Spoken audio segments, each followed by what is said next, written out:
You simply said married women are the best, and the next moment, you went from being a forever single dog to being reborn in the body of a complete scumbag. He was a domestic abuser who somehow married a household name, a popular pop star. She even gave birth to a well-behaved daughter for him. But ever since they got married, he was unexpectedly fired by his company. It's all because of you, you jinx, that I lost my job. You can't help but roast him. Your predecessor was a real bastard. Right now, the mother and daughter, fresh from being abused by the original body, are trembling on the sofa. As Shen Youchu holds the child, seeing you staring at him, he instinctively pulls Wanwan tighter into his arms. Tears fill his eyes. It's not like he hasn't thought about taking Wanwan and leaving, but he's an orphan himself, and all the family's money is in the hands of you, the devil. Seeing their terrified faces, you sigh deeply, might as well make the best of it. Then, you slowly stand up and flip the switch. A warm orange light fills the room. Looking at the cluttered mess before you, you scratch your head in disbelief. First, you open the window to let in some fresh air. Then you silently start picking up the empty beer bottles. Shen Yuchu stays huddled on the sofa with Wanwan, unmoving, but a flicker of surprise crosses his eyes. You don't rush to disturb the pair. Instead, you grab a towel from the kitchen and start scrubbing the table until the house is spotless. By then, you're drenched in sweat. So you grab clean clothes from the bedroom and head into the bathroom. Yuchu stares at the closed bathroom door, his tense body finally relaxing a bit. Looking at the room you just cleaned, his eyes are full of disbelief. How did this devil suddenly change his spots? Mom, I'm hungry. Wanwan, be good. Mommy will cook for you in a bit. Shen Yuchu strokes Wanwan's hair, whispering softly. He can only wait for you to go to sleep before he dares to cook for himself and the child. Just then, the bathroom door opens. You walk out, and the mother and daughter sitting on the small, worn-out sofa shrink back simultaneously. You shake your head, ignore the two, and walk out the front door. Shen Yuchu freezes, despair in his eyes. Is he going out to buy more booze? Hadn't he had enough tonight? He and Wanwan will have to starve for another night. Shen Yuchu bites his lip, tears falling uncontrollably. Mommy, don't cry. I'm really not hungry anymore. Wanwan thinks her hunger is why her mom is crying. She reaches out with her small fair hand, clumsily wiping Shen Yuchu's face. Shen Yuchu bites his lip, tears falling even harder.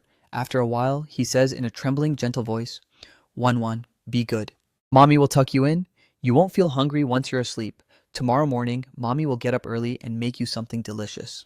Okay, Mommy, don't cry. Shen Yuchu softly hums a lullaby, coaxing Wanwan to sleep. Watching Wanwan slowly close her eyes, Shen Yuchu thinks about the past 2 years of marriage, his heart full of bitterness. He finally decides to leave this hell tomorrow.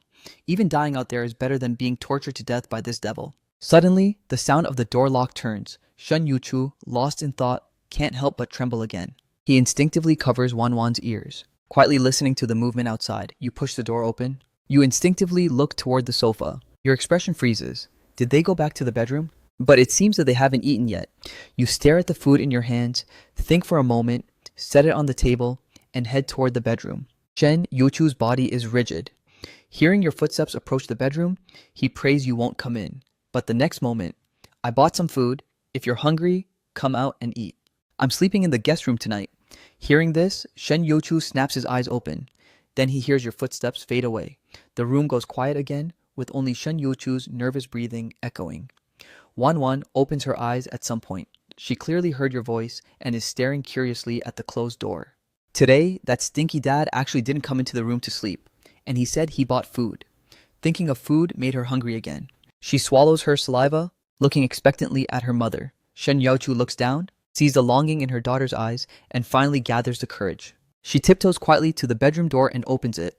The aroma of food from the dining table hits them instantly. Shen Yuchu's eyes tear up. He actually bought food for them. Faced with your sudden kindness, Shen Yuchu feels no joy, only deep-seated fear. Why is he doing this? What does he want from her now? Wanwan, barefoot, runs over on her short little legs, peeking through the crack in the door. Then her eyes light up and she can't help but drool. But she doesn't act on her own. Instead, she looks up at her mom, her big eyes unblinking. Shen Yuchu takes a deep breath, forces a smile, and picks Wanwan up. Wanwan, let's be very quiet while we eat. Wanwan nods her little head frantically. Inside the room, you obviously hear the noise outside. You let out a deep sigh and start thinking. After buying that food, you realize this house only has about 1,800 yuan left in savings. I need to make money. A moment later, you sit bolt upright. You think to yourself, why didn't I realize it sooner? This is a parallel world. Your heart races with excitement. You grab your phone and start scrolling. After a while, A smile spreads across your face. This world is exactly as you remembered. The cultural heritage and entertainment industry are completely different from your original world. Some trashy, one-hit wonders that make you cringe. Can't even make it onto the hot song charts. You grip your phone, your mind racing as classic songs from your past life slowly emerge in your memory. As you think, exhaustion takes over and you drag your tired body into dreamland. 6 a.m. the next morning. You quietly open the door and walk out. The dining table and kitchen have already been cleaned spotlessly. Shen Yuchu must have tidied up after eating last night. You stand there for a moment, thinking, then quietly head into the bathroom to wash up. You know Shen Yuchu usually gets up at 8 a.m. to cook because the old you used to sleep until 10 a.m. They could only eat your leftovers after you woke up and finished drinking. You instinctively sigh again and wash up quickly. Shen Yuchu is actually already awake in the room, but she doesn't dare go out.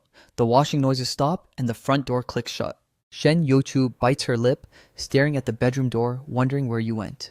After waiting a long time with no sound, she gathers her courage and slips out of bed. She opens the bedroom door and walks out. The smell of alcohol has faded, and the fresh air blowing through the window smells wonderful. This feels surreal to her. It's been so long since she smelled something this fresh. She walks to the window and stares outside, dazed. At this moment, she suddenly remembers she's only 24. After a while, the door sounds again. Shen Yuchu jumps, startled. Her whole body tenses up instinctively as she turns around like a robot. You're also awkwardly frozen. You didn't expect her to be awake already. After washing up, you realize there was no food in the house, so you just bought some meat, veggies, and rice. Both of you are stunned. This is the first time you've truly seen your wife's face clearly. She is stunning, way more beautiful than the internet celebrities in your old world. But she's too thin, and her face is deathly pale, likely from malnutrition. Seeing this, your heart is filled with pain, hate, and embarrassment. What a beast. To abuse such a beautiful wife. Truly deserves to die. Morning. I'll get started on breakfast. You break the awkward silence. You grab the groceries and dash into the kitchen. Shen Yuchu can't believe her eyes or ears. He actually greeted her? And when did he learn to cook? Shen Yuchu silently watches your busy silhouette in the kitchen, a huge wave of grievance hitting her. She bites her lip hard, her eyes welling up. What is this? Pity? A sudden conscience? Mommy? Wan wakes up now. Unable to find her mom, she runs out barefoot. Immediately, her little nose catches the scent of food. She turns her big eyes toward the kitchen. Inside, you naturally see the little one and give her a wide grin. Scared, Wan hides behind Shen Yuchu. You rub your nose awkwardly. Soon, the food is ready. You look at the two still standing cautiously in the distance and say, wash up and come eat. Wan is clearly swallowing her saliva, but she doesn't move. Shen Yuchu also looks at the scene with a bit of horror. You were hopeful, but seeing their guarded looks, your heart sinks to the bottom of the ocean. You pause, sigh again, and say, you guys eat first. Then you walk into the guest room. Shen Yuchu doesn't move. She watches the guest room door close, then looks down at the hope in her daughter's eyes. She sighs inwardly. Wan, go eat. On the table is the millet porridge you made. It's a tempting golden color, along with 2 side dishes and a small bowl of steamed eggs. The moment she sees the eggs, Wan's eyes light up instantly. Mommy, did Daddy make this for Wan? Shen Yuchu is at a loss for words. Seeing her daughter's expectant eyes, she finally nods. Wan's eyes shine even brighter. She can't wait to scoop a spoonful of egg custard into her mouth. This is the first time Daddy made me food. It's so delicious. Shen Yuchu just eats in silence, her heart conflicted and lost. Her gaze involuntarily drifts toward the closed guest room door. You're sitting at the desk in the guest room, actually starving, but you know those two aren't ready to sit at the same table with you yet. You shake those thoughts away, take out your phone, and open a local platform. You delete the old account that had a few thousand followers and register a brand new one. Habitually, you click on the trending charts. The next moment, your brow furrows. What kind of trash is this? Since when can low-effort songs like Last Minute Prayer dominate the trends? You make a plan, you dig out some long-forgotten sheet music from the desk. These were all left behind by Shen Yuchu. You spread them out on the desk, your pen flying as you write down guitar tabs. In your previous world, you were a songwriter. Being a cultural porter across time and space is a piece of cake for you. In just a short while, a complete score is finished. You can't wait to grab a guitar from the closet and sit properly at the desk. You channel your emotions, close your eyes, and gently strum. The sound of the guitar drifts out of the room. Eating silently, Shen Yuchu suddenly freezes. He knows how to play guitar? How is that possible? That guitar belongs to her. She knows very well he couldn't play. At least not before. But what's happening now? Along with the guitar, your singing voice slowly drifts out. Shen Yuchu is even more stunned, her eyes full of disbelief. Even Wan, who was happily eating, is drawn in by the singing and stops her spoon. She looks toward the closed guest room door, her big eyes blinking. Wanwan tilts her head. She knows this is the first time the dad who cooked for her has sounded so gentle. Even though Shen Yuchu hasn't heard this song, she can tell it's amazing. Such a beautiful melody. She can hardly believe it's coming from you. Until the next line of the song hits and Shen Yuchu breaks down. She's lost again, scared of the future and scared of this person's sudden change. She's afraid this is just a fleeting dream.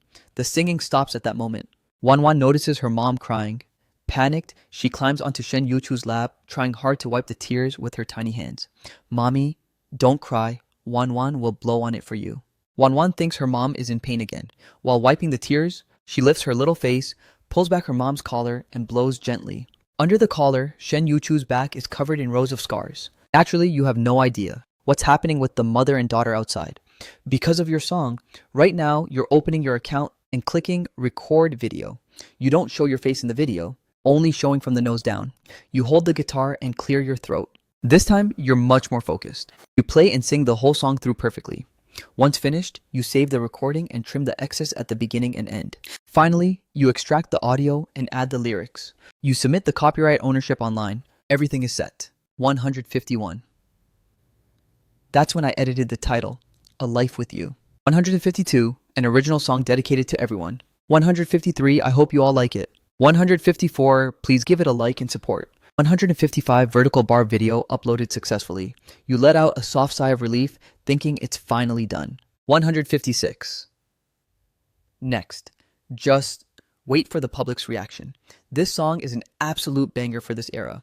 You put the guitar back in the closet. 157, and rubbed your stomach, which was growling from hunger. 158, I wonder if those two are finished eating. I'm so hungry, this is torture. Rubbing your stomach, you couldn't wait any longer. 159, gently pushing the door open, leaving just a crack, you peeked out like a thief. 160, you happened to see Shen Yuchu leaving the dining table while holding Wanwan. 161, her eyes were red as if she had just cried. She clearly saw you too. After freezing for a moment. 162, she carried the child and quickly returned to the master bedroom. 163, you breathed a sigh of relief. 164, pushing the door open, you walked to the dining table. 165, finally, I can eat. 166, seeing the food she clearly left for you on the table, you felt a bit happy. 167, then you picked up the millet porridge and started inhaling it. 168, you cleared every single plate on the table. 169, after cleaning up the dishes, you had nothing to do, so you took a lap around the apartment. 170, checking out the layout of the home. It's a 2-bedroom, 1 living room apartment. 171, only 50 square meters. 172, they had chipped in together to buy it when they got married. 173, the furniture was all from back then and looked quite worn out. You shook your head and plopped down on the sofa. It's hard to imagine. 174, how Shen Yuchu lived in this atmosphere with a child for 2 years without going out much. This feels like being in prison. 175, you knew you couldn't change everything overnight, so you just curled up on the small sofa, fiddling with your phone to look up how to maintain a home, how to make a child happy. 176, and how to be a good dad. The answers online were all over the place. 177, leaving you scratching your head. 178. Suddenly, the master bedroom door opened again. You looked toward the sound. 179, and saw a little head poking out. Wanwan tilted her head. 180, staring at you with almond eyes just like her mom's, curiously checking you out. Those sparkling eyes were full of innocence and clarity. 181, Fach, making your heart melt. It's just that Wanwan's little face was too thin. 182, just like her mom's. She'd definitely be cuter if she were a bit chubbier. 183. It was because this mother and daughter could only eat leftovers every day. 184. And the little one couldn't eat dishes mixed with alcohol. The original owner never gave them any money. 185. They just lived meal to meal, seeing Wanwan. 186. You instinctively wanted to smile. But before your lips could even curve. 187. You saw Wanwan get spooked and quickly shut the door again. 188. She scrambled back, and Shen Yuchu's voice coaxing the child came from inside. 189, your smile froze on your face. You rubbed your nose innocently. 190, time ticked by until noon. You put down your phone and stood up. It was time to make lunch. 191. Just then, the bedroom door opened. An expressionless Shen Yu-chu walked out holding a pile of laundry. 192. She walked straight toward the bathroom as if she didn't see you standing by the sofa. 193. You clearly saw her body stiffen when she came out. Is she going to wash clothes? You suddenly remembered the clothes you changed out of yesterday were still in the washing machine. Realizing this, you quickly headed toward the bathroom too. 194. Shen Yuchu was very nervous. 195. She didn't expect you to still be home. Usually at this time, you'd already be out drinking with your low-life friends. 196. She heard your footsteps approaching her and her heart raced even more, her body trembling slightly. 197. My clothes are still in the washing machine. Can I take them out to hang them first? 198. Shen Yuchu, who was leaning over to open the machine door, was startled and stumbled back. 199. Shrinking into the corner of the bathroom. Careful, you couldn't help but say. Shen Yuchu then snapped out of it. 200. He was actually asking for her opinion. Her eyes darted around, not daring to look at you. You go first. Thanks. You clenched your fists. 201. Your hands shaking, your eyes unable to hide the anger and heartache. 202. You had just clearly seen the purplish-red bruises trailing down Shen Yuchu's neck. 203. You gathered the clothes from the machine and stopped looking at her, only saying, I'm making lunch in a bit. Remember to call Wanwan out to eat. Buzz 104. Wanwan is asleep. You go wake her up later. Shen Yuchu shrank back again, looking extremely flustered. 205. You knew your presence was putting pressure on her. You rubbed your nose helplessly and took the laundry. 206. Quickly to the balcony to hang it up, then went into the kitchen. 207. In the bathroom, Shen Yuchu was still frozen in place holding her laundry. 208. It wasn't until the kitchen sound started that she snapped out of it. 209. She tremblingly put the clothes into the washing machine. 210, but her gaze involuntarily drifted toward the kitchen, wondering what exactly was wrong with him. 211, Shen Yuchu instinctively rubbed her nose, then suddenly froze. Since when did she have this habit? She stayed there in front of the washing machine, listening to the drum spin with a very complicated heart. Once the laundry was done, she took it to the balcony to hang. Meanwhile, that man was working up a storm in the kitchen. 212 Wanwan didn't wait for Shen Yuchu to call her. She woke up on her own. Her little hands were constantly rubbing her sleepy big eyes. Big. 213. The next moment, when she saw you busy in the kitchen, 214, her beautiful big eyes clearly lit up. 215. Then she curiously leaned against the kitchen doorframe. 216, staring at your back. 217, Shen Yuchu finished hanging the clothes and turned around to see this scene. 218, Tiny Wanwan was full of anticipation while you were busy in the kitchen.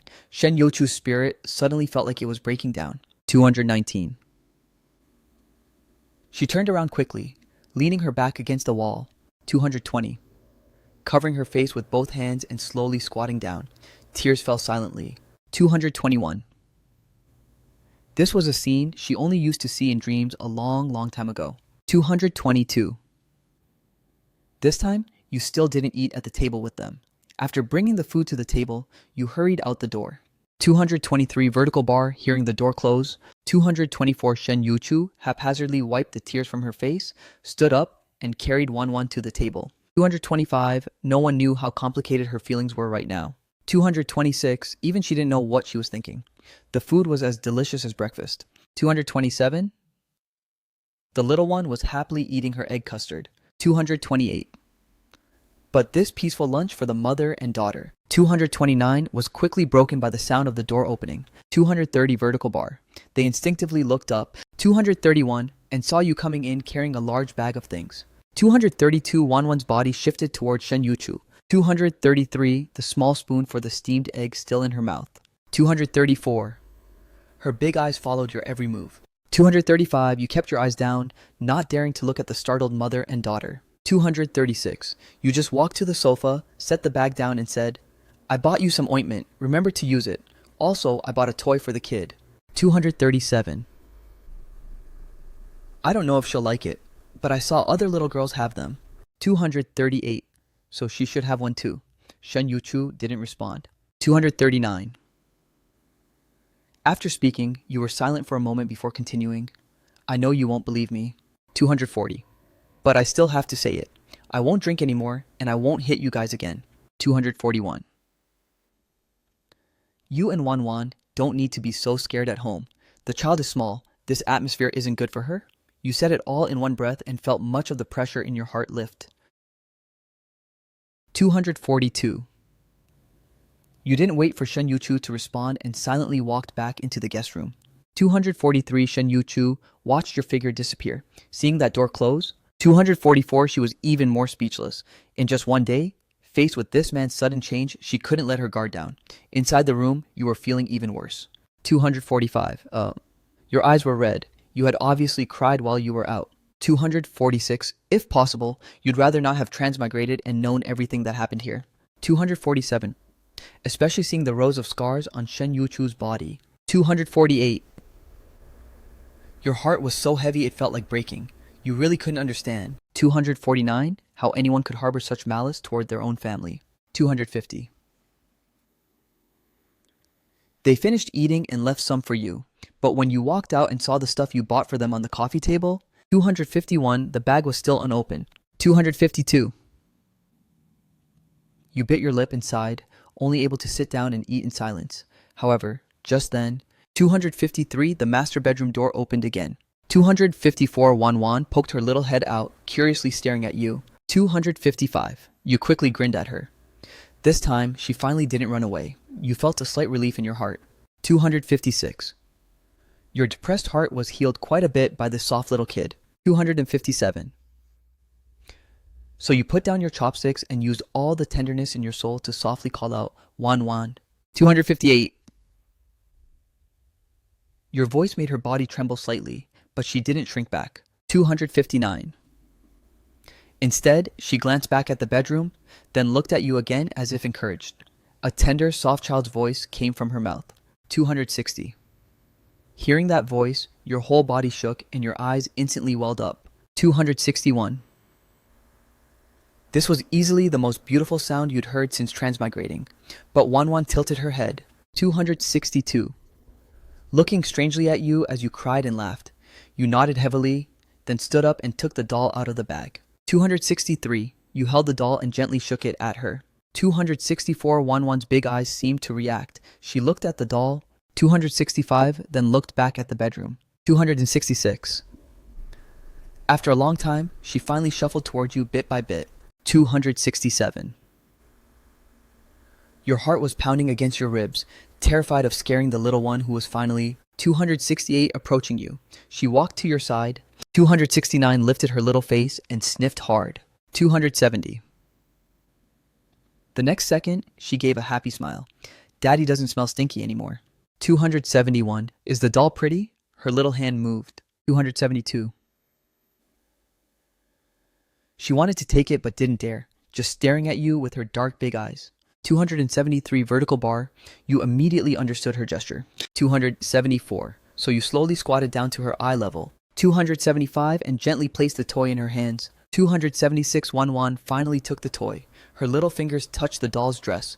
277 and her eyes instantly curved into crescents. 278. Seeing her delight, your heart was full of mixed emotions. Especially 279 when you saw her thin little face up close and that faded. 280, clearly too small outfit she was wearing. It felt like a needle to the heart. She's only 3. You gritted your teeth and quickly wiped away tears. 281, you forcing a smile while watching her play. At this moment, nothing else existed in your eyes. Meanwhile, 282. Inside the master bedroom, Shen Yuchu heard her daughter's bell-like laughter and was already in tears. Before long, 283 Wan Wan got sleepy. She hugged the doll tightly, glanced at the still grinning you, and ran back to the bedroom. 284. What you didn't know was that 285 in just one night, your song A Life With You. 286 was absolutely dominating. 287 at 10 p.m. that night. 288, your video actually hit number 5 on the trending charts. At the same time, 289, the office of Li Shiya, the operations director at the Dusho headquarters, was knocked. A technician rushed in with a tablet. 290 was drenched in sweat. 291, Director Li, we have a special case. A video hit number 5 on the trends in just 2 hours. What's the rush? Which big influencer messed up now? 292. It's not a big influencer. 293. It's a new account registered today. The video hasn't had any promotion and the content is just a song. At those words, Li Xia's expression changed instantly. 294. She immediately opened the trending charts and the shock in her eyes deepened. It had already jumped to 4th. 295. I have to see what kind of song this is. After one listen, Li Xia went completely silent. It was the first time she'd heard such a beautiful song. 296 vertical bar. She immediately clicked on your profile. 297 and saw your name, Boo Fan. She immediately ordered Liu Yun. 298. Boost this video's traffic right now. Make sure it's #1 on the trends by tomorrow. Liu Yun nodded vigorously, knowing he had bet right. After he left, Li Xia listened to your song again. She tapped her fingers on the desk and, after a moment, picked up her phone to send you a DM. 299. But you knew nothing about this. You got up at 5 a.m., washed up, and went out for a morning workout. This body was in worse shape than you thought. After a short run, you were gasping for air. With many stops, you finally finished 5 kilometers in an hour. 300. When you got home at 7:30, you walked in and ran straight into Shen Yuchu, who had just finished washing up. Water droplets clung to his hair. He jumped when he saw you and you froze for a second. Feeling a bit awkward, you asked, "Is Wan Wan still sleeping?" "Go check on her. I'll make breakfast after my shower. Is there anything you want to eat?" No, just make whatever. I'll go check on the kid." Having said that, she ducked into the bedroom like she was escaping. You stared at the closed door, only able to shrug your shoulders helplessly. After your shower, you were starving, and the previous owner's alcohol cravings started kicking in. All you could do was cook, while chugging hot water like crazy to take the edge off. Just then, Wan Wan woke up. Clutching the doll you gave her, she leaned against the kitchen doorframe, watching you. You turned around and saw the little one, instantly flashing a dad smile. "Wan Wan, what do you want for breakfast? Daddy will make it." Wan Wan tilted her head, thinking for ages. "Egg?" Wan Wan likes steamed eggs. "All right, steamed eggs it is," you replied dotingly. You reached out to rub her little head, but pulled back, afraid of scaring her. No rush. Slow and steady, Wan Wan was starting to accept you, and that gave you hope. You were in a great mood. Even the cravings and hunger seemed to vanish for a moment. You put breakfast on the table and, as usual, headed back to your small bedroom to let the mother and daughter eat first. But this time, there was noticeably more laughter outside. Lying on the bed, you picked up your muted phone to check the video's performance. The moment you unlocked it, you were absolutely floored. Holy crap! How many notifications is this? You swallowed hard and clicked on your profile. The next second, the 1 million followers count nearly blinded you. With a racing heart, you clicked the video. Over 2 million likes and nearly 1 million comments. You couldn't stop grinning. Talk about an overnight sensation. The comment section was pure praise. Everyone begging for a new track. Then came the moment of truth. The earnings. You opened the back end and the number in your wallet made your jaw drop. A solid 320,000. Without any ads, you made 320,000 in a single day just from traffic. Passive income is the dream. You finally exhaled. We're rich. Life didn't have to be so tight anymore. You remembered clutching your entire net worth of 1,000 yuan, buying groceries like you were on a budget. You quickly transferred the earnings to your bank card. Once the two outside finished eating, you pushed the door open, cleared the leftovers, and did the dishes. Then you grabbed your phone and rushed out. This old neighborhood was bought because it was cheap. They once dreamed of a better home, but the original owner blew their savings. He even sold Shen Yuchu's phone for booze money. You walked out of the complex and headed straight for the mall you remembered. Right as you entered, you saw a big-name domestic smartphone store. A young salesgirl saw you, her eyes lit up, and she approached. "Hey, handsome. Looking for a phone?" You nodded and scanned the counter. "Let me see this one." "Great taste. This is the latest model. It even supports satellite calling." "You sell SIM cards here, right?" "Of course. Is it for you?" You shook your head. "No, it's for my wife." The salesgirl was stunned, her eyes showing a hint of disappointment. She was probably thinking, of course all the good guys are taken, but she didn't miss a beat. Your wife is so lucky. But for a SIM card, she needs to bring her ID. Right. Didn't realize you needed real name registration for a SIM card too. Then just pack up the phone for me. After paying, you hurried off. Lots to buy, no time to waste. Meanwhile, after you left the house, Shen Yuchu tidied the place from top to bottom. She sat on the sofa, looking out the window. The smell of alcohol was long gone. The fresh air felt incredibly refreshing. Watching Wanwan play happily, a faint smile touched Shen Yuchu's lips. This is the life. But the next second, the sound of the lock turning snapped her out of her thoughts. Wanwan scrambled up too, clutching her doll and diving into Shen Yuchu's arms. Surprisingly, there was a commotion outside, mixed with your familiar voice. Slowly, slowly. Don't hit the wall, stand it up and move it in. She quickly picked up Wanwan to head to the bedroom, but couldn't help peeking out. The next moment, you and a stranger appeared in her view. You guys were carrying a cream-colored cloud sofa. You saw Shen Yuchu, your eyes lighting up with joy. Hey, could you pour a few glasses of hot water for the workers to take a break? Shen Yuchu, out of touch with outsiders for so long, was a bit flustered. Oh, okay, I'll go right now. Your smile widened. Even though you were drenched in sweat, you were full of energy. You and the workers moved the new sofa in, hauled the old one out, then came the TV, fridge, and some plants. As the new furniture filled the room, the place was transformed. It looked brand new. You ended up selling all the old junk furniture for 800 yuan. Shen Yuchu felt a bit of a sting. Those pieces were old but still usable. 800 was a total ripoff. But she was more curious about where you got all this money. By her math, they should have been about to go hungry. After seeing the workers off, you brought a large bag into the living room, satisfied with your hard work. Now this feels like a home. You wiped your sweat, placed the bag on the new coffee table, and plopped onto the soft sofa. The mother and daughter were still standing there like statues. Wanwan hugged her mom's leg like a curious baby, looking left and right. Seeing her like this made you beam. You felt a sudden sense of accomplishment. So, you pulled a big pink toy out of the bag and set it on the table, eyes fixed on Wanwan. Sure enough, Wanwan's attention was instantly snatched. You reached out and beckoned her over, looking at her dotingly. Wanwan, come see what Daddy bought you. But Wanwan didn't run over immediately. She looked up at her mom first. Not until Shen Yuchu's lips twitched without saying a word did she slowly edge closer. You immediately unpacked the toy. It was a princess house. The princess house is so messy. Does Wanwan want to help Daddy decorate her home? Wanwan's eyes sparkled instantly. She leaned in closer, right up to your leg. You gave a gentle smile, picked up the little princess from the house, and sighed in a cutesy voice. The little princess isn't dressed up yet.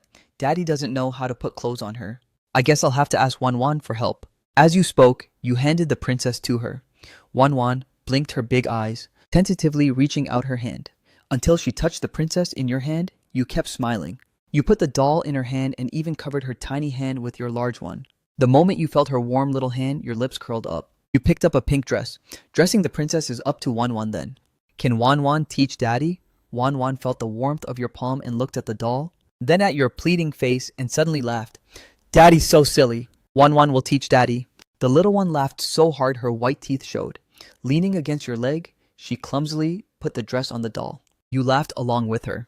You humbly accepted the little one's instruction on how to dress a princess. In this moment, the small room suddenly felt incredibly bright. Shen Youchu leaned against the doorframe, quietly watching this beautiful scene, her eyes misting over. But you and your daughter didn't play for long. You looked up and saw Shen Youchu in a daze. Her faded, light blue shirt was an absolute eyesore. Your eyes narrowed suddenly. A thought flashed. This was a family outfit. Shen Youchu had bought it secretly for Wanwan's second birthday. In the end, she was beaten because of this shirt, and her phone was sold. Remembering this, you went silent. The next second, you stumbled up, covered your mouth, and rushed into the bathroom to vomit. You finally understood. When a person with a conscience relives such behavior from a first-person perspective, the sense of disgust and rage is overwhelming. This sudden turn of events terrified the mother and daughter. Shen Youchu shuddered and rushed to the sofa, pulling Wanwan into her arms.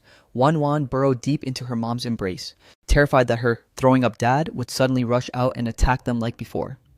After a long while, you walked out of the bathroom looking a mess, your eyes bloodshot. Seeing the terrified Shen Youchu and Wanwan, you felt even worse. Your stomach was still churning, but you forced it down and spoke weakly. I'm sorry. I scared you. I'm just not feeling well. Just thinking about the fact that you were occupying this devil's body made you feel like thousands of ants were crawling on you. Seeing their guarded eyes, you sighed heavily. You walked silently into the kitchen. Wanwan might not be done playing. Play with her a bit more. I'll make lunch. Shen Youchu looked closely at your face. So familiar, yet so strange. Finally, she nodded and sat back on the sofa with Wanwan. Wanwan peeked her little head out and, seeing you were still that gentle dad, a smile finally returned to her face. Once lunch was ready, the aroma drifted through the living room. But Shen Youchu saw that after you put the food on the table, you silently went back to the guest room. Her lips moved, but she couldn't say a word. During the meal, Wan bit her small spoon and suddenly frowned. Mommy, why doesn't Daddy eat with us anymore? Shen Youchu was nibbling on a piece of stir-fried pork. This was her favorite dish. Since you couldn't eat spicy food, she hadn't had it in a long time. Hearing her daughter's question, she instinctively looked at the guest room, then back. She suddenly smiled, like a flower in spring. That's because Mommy and Daddy aren't ready yet. The little one didn't understand, and her frown deepened. Meanwhile, in the bedroom, you were staring into space. You kept telling yourself it wasn't your fault, but it didn't change the fact that he was you. Helpless, you took out your phone to scroll and distract yourself. Your video was still high on the trending charts. The comments were all pushing for a new song. Just then, the sound of washing dishes came from outside. You put down your phone and walked out. Food was left for you on the table. Shen Yuchu was washing dishes in the kitchen, and Wan was playing with her new toy on the sofa. Seeing you, Wan wasn't as scared. You smiled, rubbed her little head, and looked toward the kitchen. Shen Yuchu had just come out and saw you staring at her. She instantly got nervous, her hands helplessly gripping the hem of her shirt. Seeing her so submissive, you couldn't help but frown and sigh inwardly. It was exactly her gentle, introverted nature that allowed the original owner to bully her so ruthlessly. Thinking of this, your frown instantly smoothed out. You took the new phone from the table and placed it down, speaking softly to Shen Yuchu.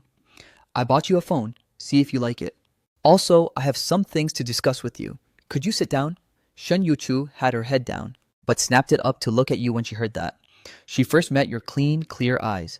Then, she saw the brand new phone box on the table. Shen Youchu hesitated for a moment before giving a soft, and slowly sitting on the sofa. Is there something to discuss? Her voice was so quiet you had to strain to hear. You didn't answer, but picked up the box, opened it, and took out the sky blue phone. You did a quick setup and handed it straight to her. This is for you. You'll have to get the SIM card yourself. I already saved my number. If I'm not home and something happens, call me. As you spoke, you pulled a stack of cash from your pocket and placed it in front of her. This is some cash I just withdrew. Take the kid out for a walk this afternoon. It's not good to stay cooped up. Buy whatever you want, especially clothes. You both have outgrown yours. Also, open a bank account. Carrying cash isn't safe. You rambled on, letting all your thoughts out in one go.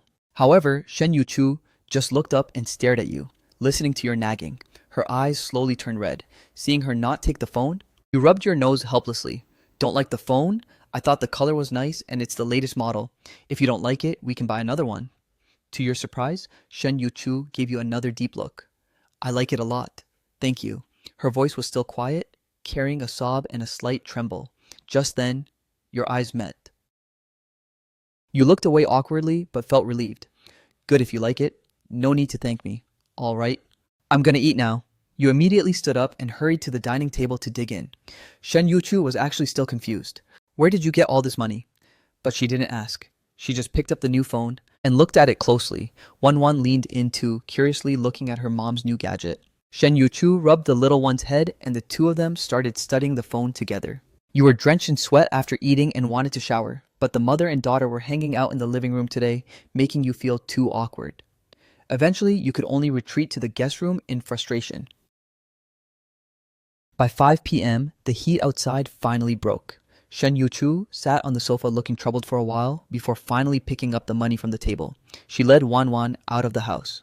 Wan hadn't been out in forever. She loved playing outside, but her mom never took her and her dad never allowed it.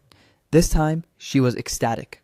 With her doll in one hand and her mom's hand in the other, she skipped along, her big round eyes darting everywhere. Everything outside was fresh and new to her. Shen Yuchu, however, was tense. She instinctively hurried her pace, looking at the passers-by on the street. She felt inexplicably inferior. Especially since she and Wan were wearing ill-fitting clothes, she felt like people were constantly stealing glances at them. The mall wasn't far. She vaguely remembered it being just 2 streets away. It had changed a lot since she last saw it. In just 2 years, the place seemed to have been renovated with much more sophistication. As soon as she walked in, she saw a phone store with a service counter. Shen Yuchu hesitated for a moment before leading the child inside. The store was crowded, and the staff were all busy. Having not interacted with people for so long, Shen Yuchu stood there, feeling a bit lost. Fortunately, a salesgirl noticed her, walked over, patted Wan's head, and said with a smile, "What a good kid. Are you looking for a phone? Beautiful. Hearing someone praise Wan Wan, a smile finally appeared on Shen Yuchu's face. I want to get a SIM card. Can I do that now?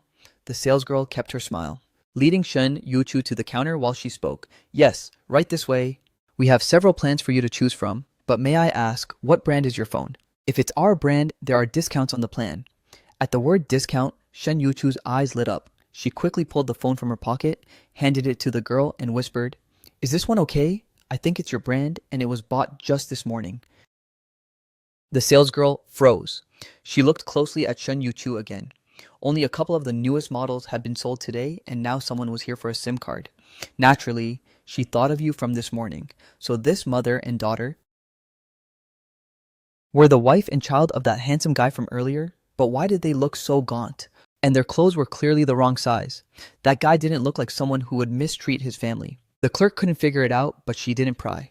With a smile, she exclaimed, So that handsome guy who bought the phone this morning was your husband? You're so lucky. This is the latest model we have. With this phone, you can get this plan. Top up 100 and get 100 free, plus 600 minutes of talk time. She continued her enthusiastic service, only this time the recipient was Shen Yuchu instead of you. Shen Yuchu paid the money in a daze and successfully got the card. Even as she walked out of the store, the salesgirl's enthusiastic voice was still echoing in her head. But she actually said he's a good man. Shen Yuchu really wanted to tell her, if he's such a good man, why don't you take him home yourself? After getting the SIM card, Shen Yuchu also opened a bank account and deposited all the cash she had. After the SIM card fees, there was 4,900 left.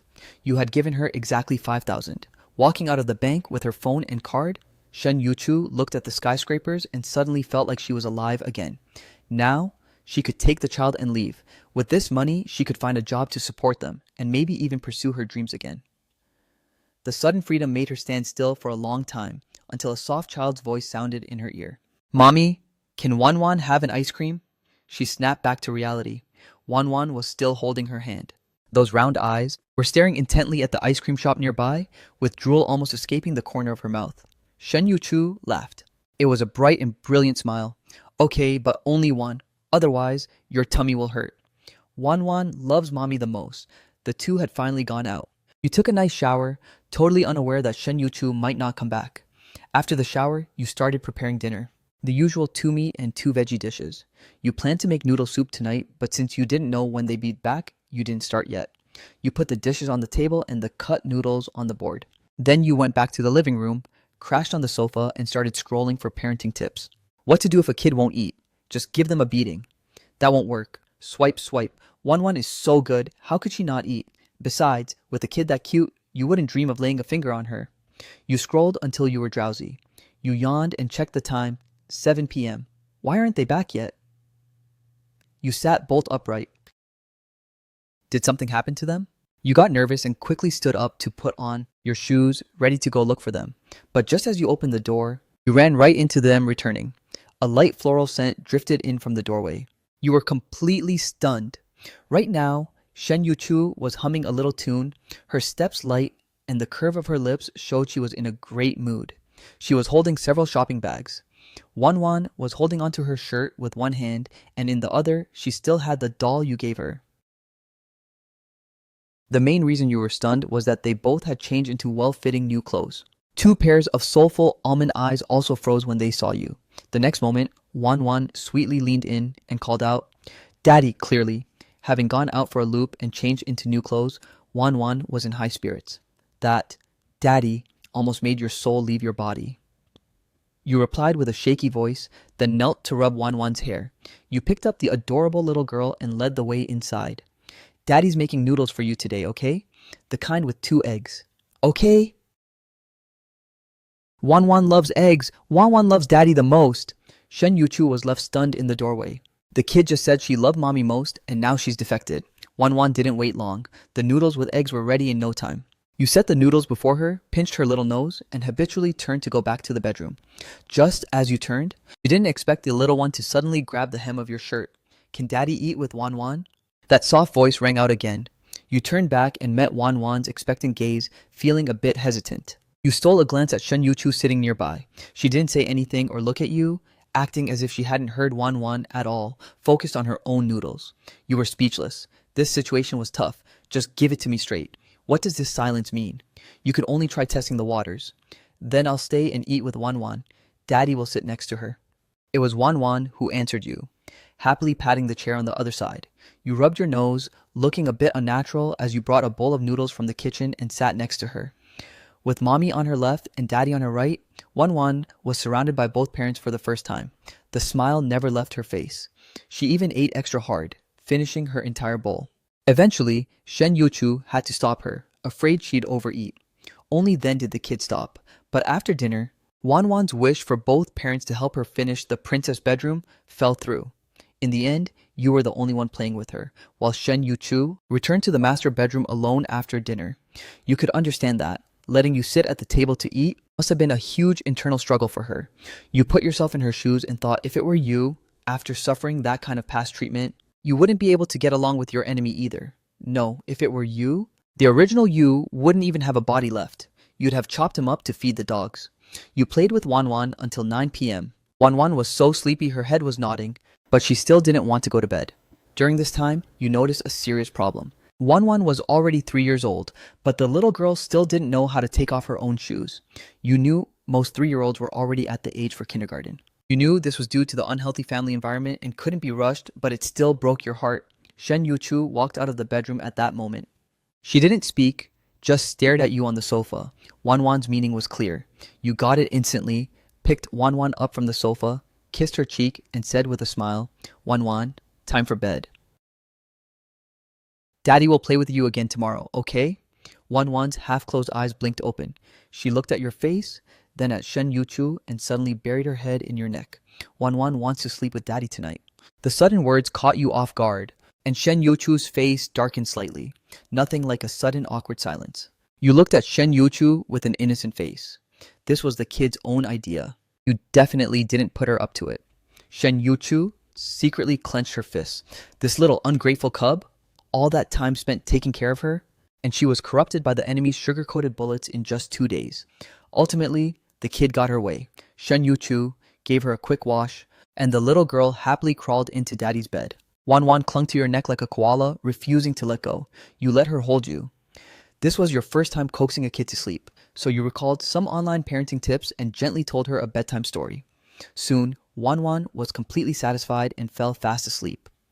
Early the next morning, Wanwan was still sleeping.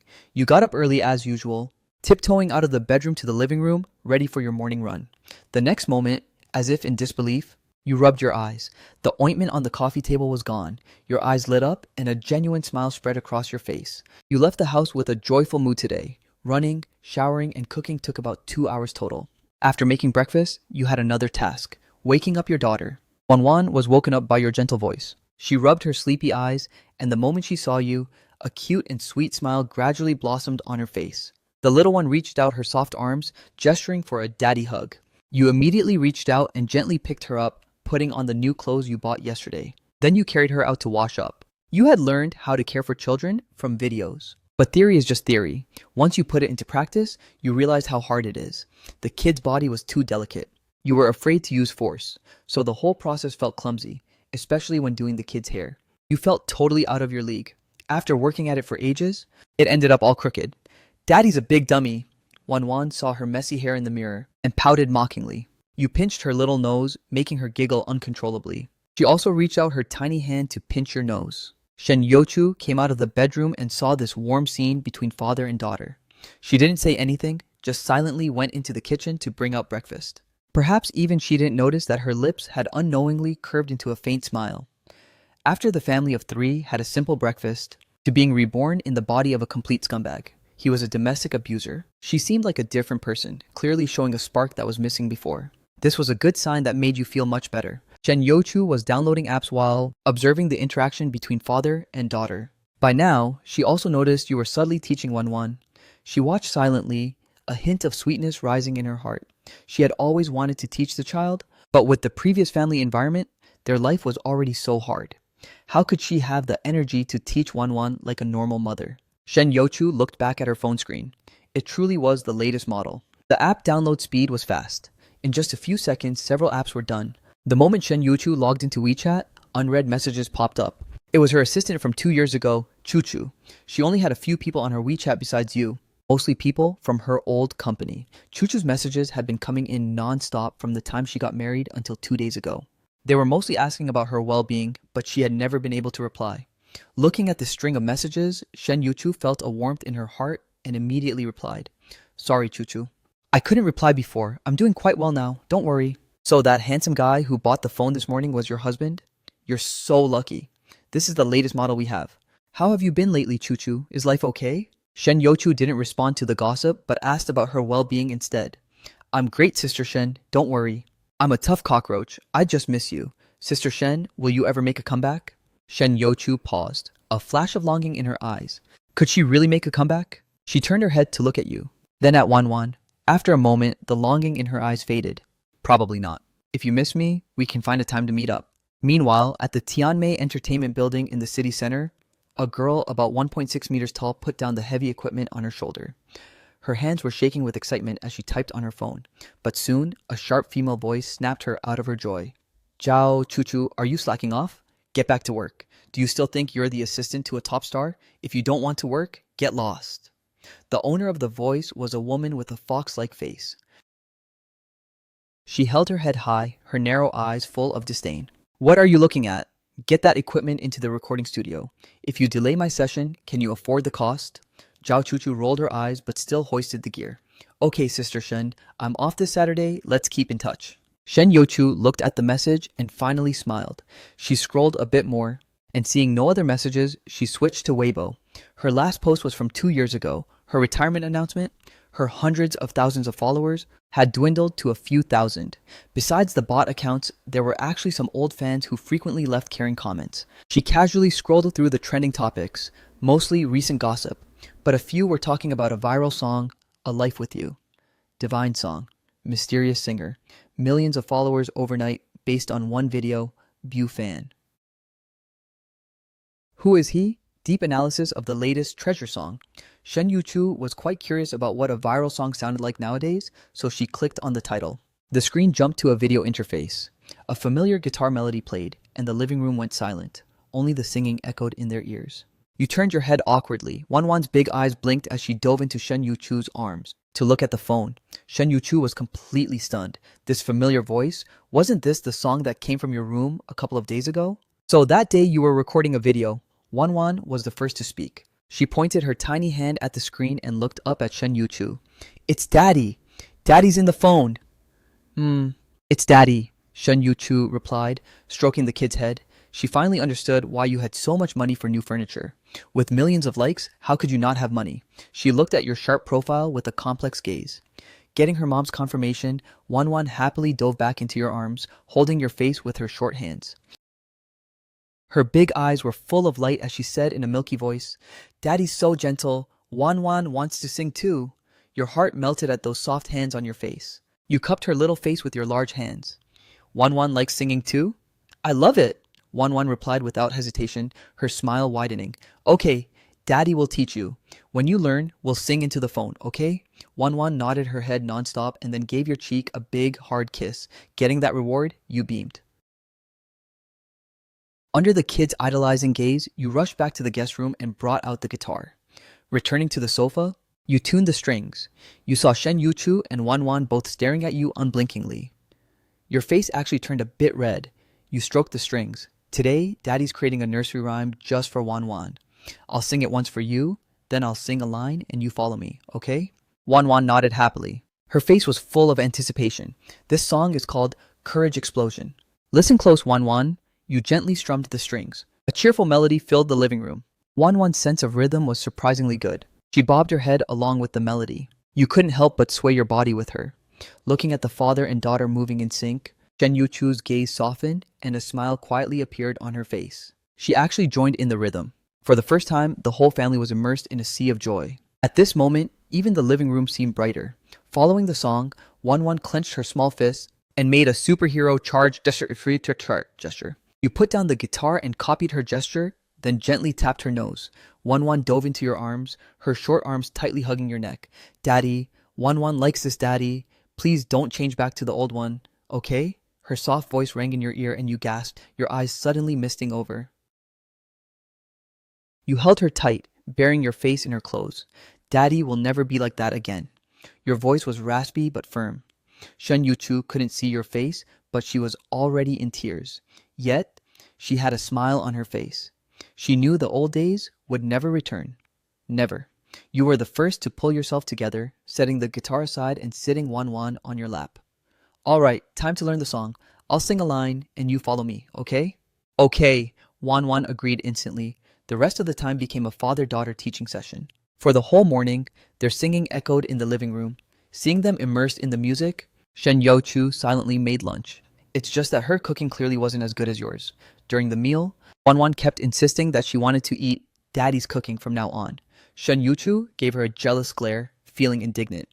You little ungrateful thing, bought off in just 2 days.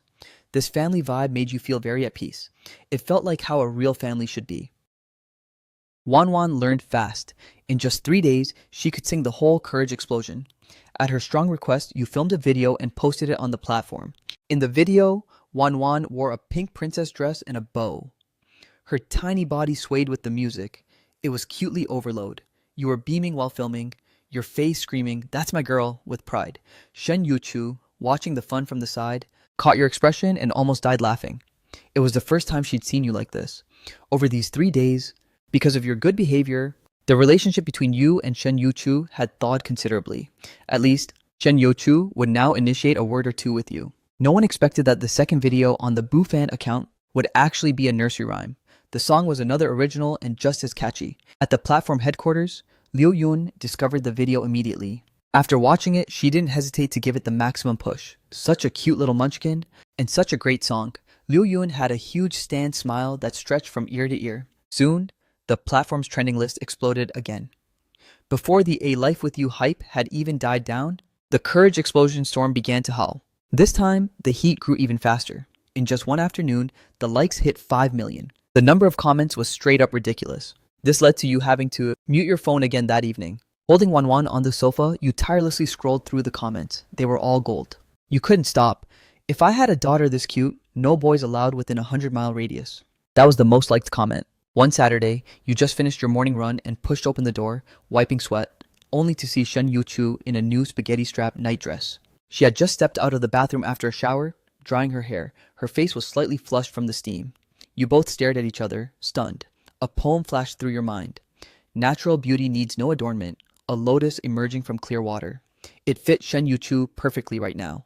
Seeing you staring like a total ditz, she instinctively covered her chest, her face turning crimson, even her earlobes turning red. Even though you'd been married for over 2 years, it felt like being a fresh couple. "Morning," Shen Yuchu said, trying her best to stay calm. She greeted you, but her pace toward the bedroom quickened. You gave a simple reply, and she didn't say another word. Practically escaping back into her room, you laughed helplessly, shook off the stray thoughts, and hummed a tune as you headed to the bathroom. Shower, cook, and wake Wan, the daily trifecta. When you pushed open the bedroom door, Wan was still sound asleep. Her little mouth was slightly open, sprawled out across your big bed. After a few days of proper food and sleep, her complexion was much more vibrant. She was still thin, but her energy was visibly better. You sat by the bed for a while, then leaned down to gently pinch her nose. "Wan, time for breakfast." The little one pouted her lips, eyes fluttering open. When she saw you, her mouth curled into a wide grin. Then she slowly reached out her short arms and hugged your neck. "Daddy," she said in a milky, spoiled voice. You smiled, picked her up, and carried her to a stool in front of the sink.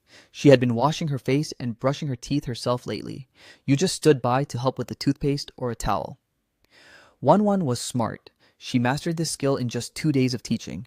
Observing the interaction between father and daughter, Shen Youchu puffed out her cheeks in annoyance, aimlessly stirring her bowl with chopsticks. She was mad at herself for being so weak-willed.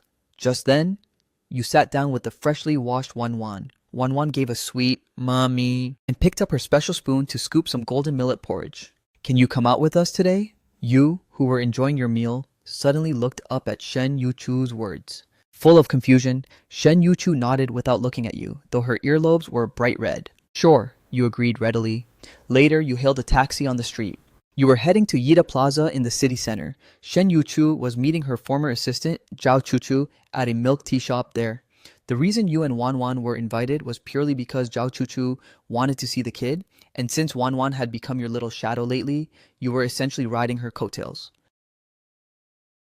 mostly people from her old company. Chuchu's messages had been coming in non-stop from the time she got married until 2 days ago. Hearing her name, Shen Yuchu looked up and saw Zhao Chuchu's waving hand. A smile naturally broke across her face. Chuchu hadn't changed a bit, still so bubbly. When they met, their eyes were filled with both joy and a hint of tears. A reunion between long-lost sisters was always an emotional affair. Zhao Chuchu scanned Shen Yuchu closely, her eyes turning redder. She grabbed Shen Yuchu's hand, her lip trembling. "Sister Shen, you've lost so much weight. Is that man treating you badly? Where is he? I'll give him a piece of my mind." Shen Yuchu pursed her lips and sat down with Zhao Chuchu, pulling Wan into the seat next to her. "Don't worry, Chuchu. He's treating me pretty well now. How about you? Has work been smooth since I left?" "I'm doing okay. Sister Shen, you have no idea how much I missed you." The two caught up on their lives for a while, until Zhao Chuchu finally shifted her gaze to the little one. Wan had been sitting there quietly. Zhao Chuchu had been too busy catching up with Shen Yuchu to notice her, but now that she looked, her eyes sparkled. She looked exactly like Sister Shen, like she was carved from the same mold. Especially those soulful big eyes. You couldn't help but love her instantly. "Sister Shen, is this Wan? She looks just like you. So cute," Zhao Chuchu said as she left her seat. She squatted in front of the kid and touched her cheek. Then her brow furrowed slightly. The little one was just as thin as Sister Shen. Zhao Chuchu was furious. She was certain that deadbeat man must be mistreating both the mother and child. The more she thought about it, the angrier she got. She wanted to confront him right now. She looked up at Shen Yuchu. "Sister Shen, didn't you say he was coming too? Where is he?" Shen Yuchu could feel Zhao Chuchu's hostility toward you, but she didn't know how to explain it, so she just gave an awkward smile. Wan wanted ice cream, so he went to line up for some. Zhao Chuchu saw the expression on Shen Yuchu's face and felt even more for her. Her sister used to be so gentle and bright, but now that gentleness was mixed with a touch of timidness. She could feel it. Not wanting to scare the child, Zhao Chuchu just snorted and sat back down, secretly plotting ways to end you. Zhao Chuchu was about to speak when she suddenly stopped, her gaze turning sharp toward the entrance of the milk tea shop. Shen Yuchu froze, looking even more embarrassed. She assumed you had arrived and triggered Chuchu's hostility. Just as she turned to look, a shrill, screechy voice rang out from behind her. "Zhao Chuchu, you have time for milk tea? Did you finish the work I gave you?" "Liu Li, enough already. Today's my day off," Zhao Chuchu snapped, looking like a defensive kitten, staring intensely at the speaker. Shen Yuchu turned around and realized it was Liu Li, the trending starlet from her old company who also went the talented singer route. "Well, if it isn't Sister Shen, shouldn't you be at home being a good little housewife? What are you doing out here with Chuchu?" Liu Li said with a smile, but her words were dripping with sarcasm. Before Shen Yuchu could say anything, Zhao Chuchu exploded. "Liu Li, mind your own business. It's not a work day. Stop being so passive-aggressive. Sister Shen, let's go. A barking dog will only ruin our mood." Zhao Chuchu picked up Wan and tried to pull Shen Yuchu away. But Liu Li stepped in front of them. She looked at Shen Yuchu's brows, her eyes twitching as she smiled. "Wow, Sister Shen, why are you so thin? Is life that hard? If it's that bad, just tell me. I could spare some change. You know how kind-hearted I am. See, Chuchu is just a gopher under me now and she's doing fine. Right, Chuchu?" Zhao Chuchu's face was grim as she stared at Liu Li in silence. Shen Yuchu whipped her head toward Zhao Chuchu, her eyes full of disbelief. She knew being a gopher meant doing all the grunt work. How could the company make Chuchu do that? But now wasn't the time to ask. Shen Yuchu turned back, her gaze toward Liu Li flaring with anger. Just as she was about to speak, she seemed like a different person, clearly showing a spark that was missing before. "Speaking of the kid, Shen Yuchu, your daughter looks pretty decent. Maybe you should consider training her to be the next child star." Liu Li spoke with total contempt, even getting carried away. She reached out to pinch Wan's cheek. "Take your dirty hand off her. I guarantee if you touch her, I'll leave you with nowhere to cry." Your eyes were filled with a fierce intensity as you strode up to Shen Yuchu. You handed the ice cream to the three of them and then faced Liu Li, shielding Shen Yuchu and Wan behind you. Before Shen Yuchu could say anything, Zhao Chuchu exploded. "Liu Li, mind your own business. It's not a work day. Stop being so passive-aggressive. Sister Shen, let's go. A barking dog will only ruin our mood." Zhao Chuchu picked up Wan and tried to pull Shen Yuchu away. Seeing her like that made you frown even harder, and you sighed inwardly. You stopped asking her questions. You turned back and glared down at Liu Li. "Singer? Sorry, never heard of you. Don't know you. I just know a good dog doesn't block the path. Move." You said it very seriously. Hearing this, Liu Li's voice got even shriller. Know your place. You think I don't know? You spent every day sucking up to Ye Tianqing from that boy band because he's handsome, buying him drinks. Now you're acting like a big shot? You thought about those names and finally remembered who they were. They were members of the boy band the original host was in. After retiring, he wanted to re-debut, so he did indeed suck up to them, but they didn't give him the time of day. I'm not close to those two either. If you keep harassing us, don't blame me for calling security. Liu Li gave you a nasty look but backed off. You pulled Shen Yuchu, signaled Zhao Chuchu to follow, and walked straight out. But as you passed Liu Li, she suddenly spoke to Shen Yuchu again. What a shame. Some people will never be able to sing again. Shen Yuchu, my new song drops at the end of the month. Liu Li started laughing happily. How can you even compete with me? Her mocking voice echoed in their ears. Zhao Chuchu wanted to rush back and slap her. She knew Sister Shen loved singing, and saying she couldn't anymore was a total low blow. Your footsteps paused for a second. You gave Liu Li a deep look, then continued walking out expressionless. Shen Yuchu didn't say a word, just bit her lip. But then, a milky little voice suddenly rang out, clear and firm. Mommy sings better than you. You're a bad lady. Everyone was stunned. No one expected the little munchkin to speak up for her mom. You were dazed for a second, then smiled and rubbed her head, thinking, that's my girl. You were angry before, but Wanwan's outburst blew all that frustration away. Ignoring Liu Li's reaction, you all left that toxic spot. The group arrived at a restaurant. Shen Yuchu and Zhao Chuchu were chatting. They'd been on the move earlier, so there were worries she hadn't asked about. Now that they were seated, with no outsiders around, she grabbed Zhao Chuchu's hand and asked the question she'd been holding back. Chuchu, how did you end up being a gopher for Liu Li? And what about Sister Yun? What is she doing now? Sister Yun was Shen Yuchu's former manager, nearly 40, but she had always been very kind. Zhao Chuchu couldn't hide her dejection. After you left, Sister Yun was fired shortly after.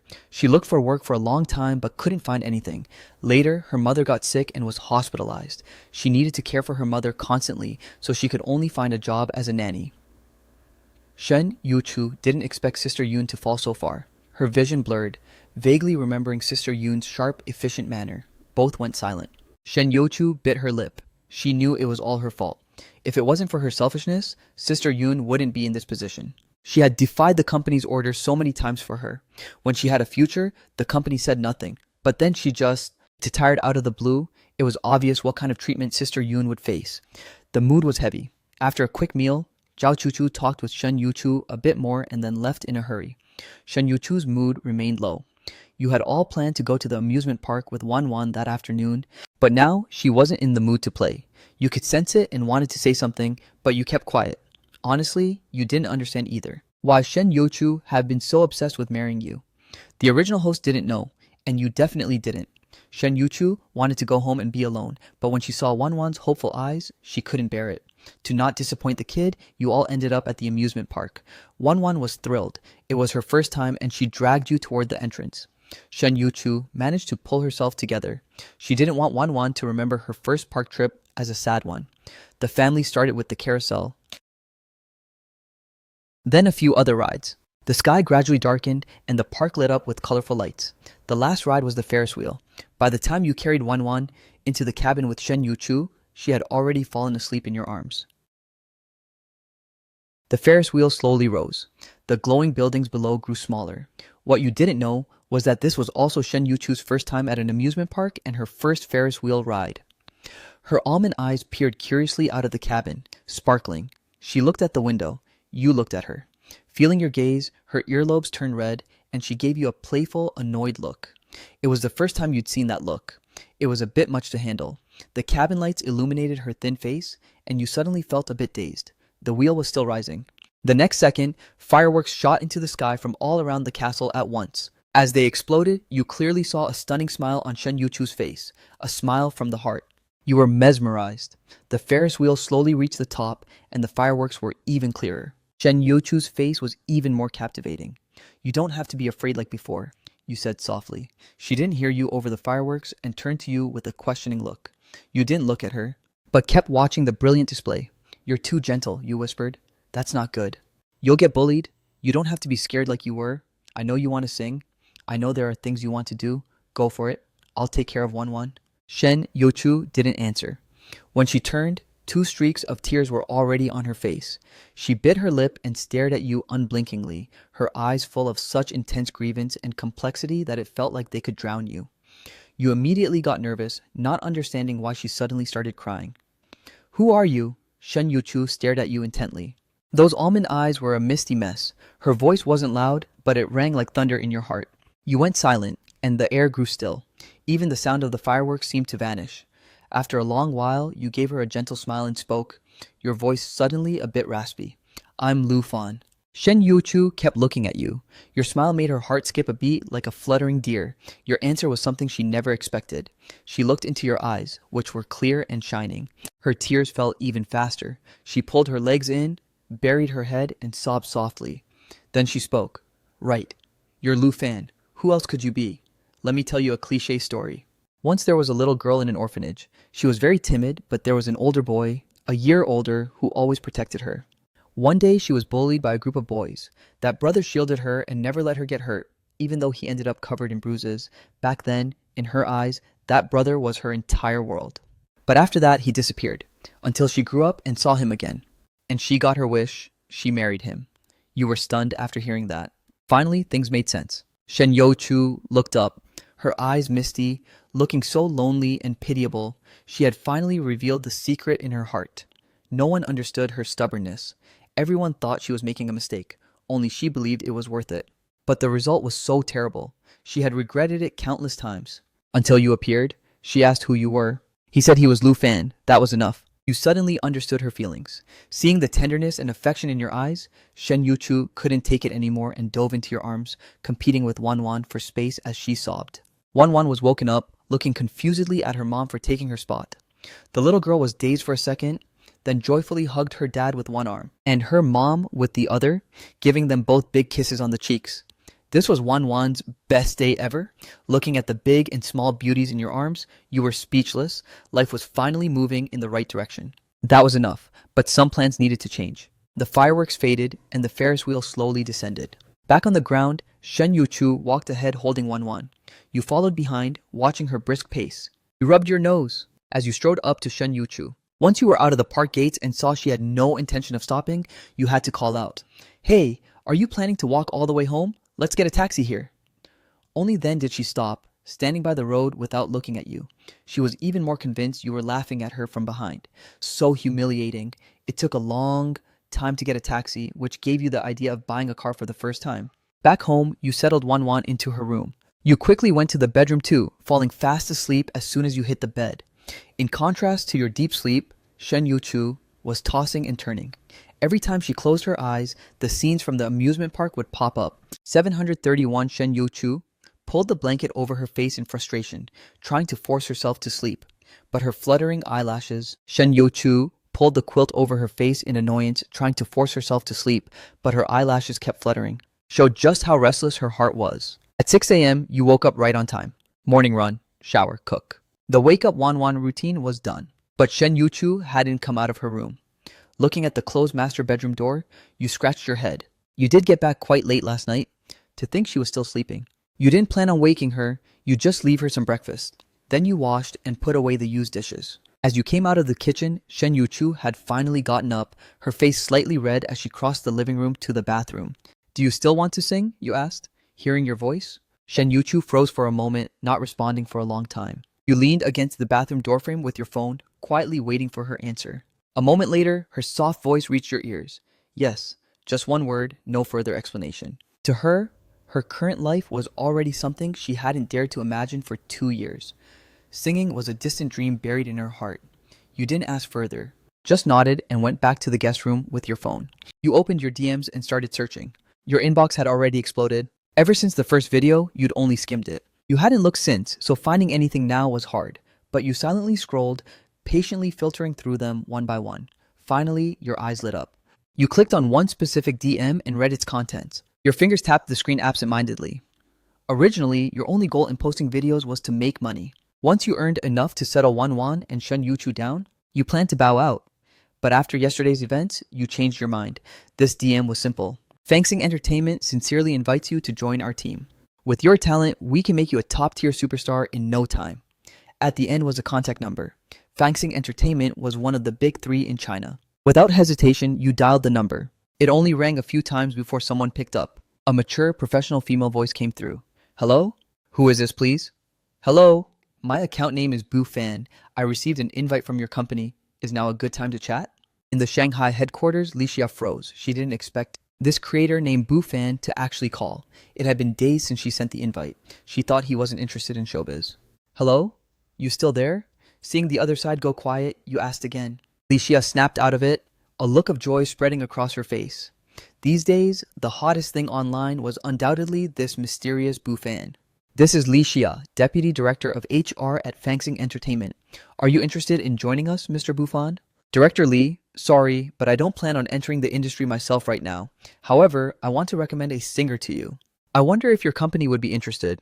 Lixia couldn't help but feel disappointed, shaking her head with a wry smile. She wanted Bufan. Mr. Bufan, here's the thing. Since I'm the deputy director, if it were you, I could make the call based on your fame. But as for someone else, you don't need to worry about that. The person I'm recommending has top-tier vocals, and I'll be the one composing for them. Mr. Bufan, I get what you're saying. I'll have to ask for instructions from above. Fine. I'll wait for your news. 5 hours later, she called back. Mr. Bufan, we've discussed it. We can let your recommendation join, but the higher-ups think you only have 2 songs out, one of which is a nursery rhyme.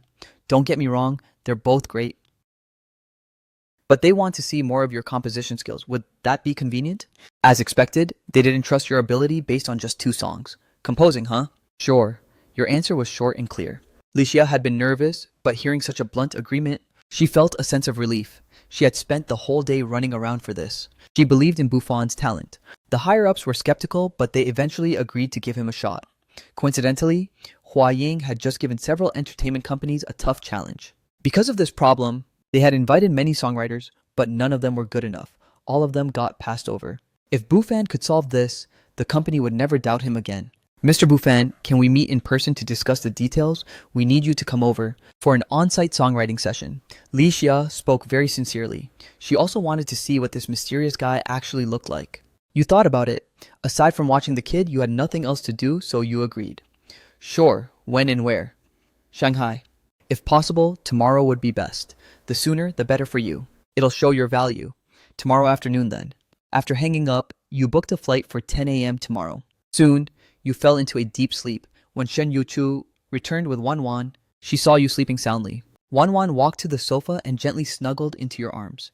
In your dream, you felt a kitten rubbing against your face. You felt a bit smothered and woke up suddenly. Wanwan's cheerful laughter rang in your ears. You looked down and realized it was your precious daughter, pinching your nose with her warm little hand. Daddy, time to eat. You smiled warmly. Suddenly, you felt like this kind of life was pretty good. The aroma of food wafted from the dining room, making you hungry. Shen Yuchu emerged from the kitchen holding 2 bowls of rice. She glanced at you and said softly, I saw you were still sleeping, so I went ahead and cooked. It looks and smells amazing. I'm starving. Hearing your praise, Shen Yuchu blushed slightly. She nodded and went back to the kitchen to bring another bowl of rice to the table. As the family ate, you put a piece of crispy pork in Wanwan's bowl and turned to Shen Yuchu. I have to go out tomorrow. I'm not sure how many days I'll be gone. Shen Yuchu was drinking soup and choked on your words, coughing uncontrollably. You hurriedly handed her a tissue, looking worried. Shen Yuchu took the tissue and turned away to wipe her mouth. Hearing you were leaving, she felt a wave of panic. She didn't know if she should ask where you were going. A week ago, she wanted to run away. But now, hearing you were going out, she instinctively didn't want you to. Wanwan asked instead, Where's Daddy going? You rubbed her head. Daddy's going to find a job for Mommy. Then you looked at Shen Yuchu. Sorry, I made the decision for you without asking. I didn't tell you before because things weren't settled yet. Now, a company wants to talk to me. If this works out, you can make an official comeback. Fanxing Entertainment should be a good fit. He's letting me sing? Shen Yuchu instinctively looked at you. You were dead serious. As your eyes met, Shen Yuchu's almond eyes suddenly filled with mist, her rims turning red. Her beautiful eyes were suddenly as soft as water, which was a bit much for you to handle. You quickly lowered your head to focus on your rice. Shen Yuchu never expected the day would come when she could sing again, and that this man would be the one to choose this path for her. Thank you. I love singing. I really, really love it. Shen Yuchu spoke softly but firmly. She loved singing, and she wanted Chuchu and Sister Ying to have better lives and not be bullied. Ever since meeting Zhao Chuchu, she had been worrying about them. Don't mention it, If you like it, that's enough.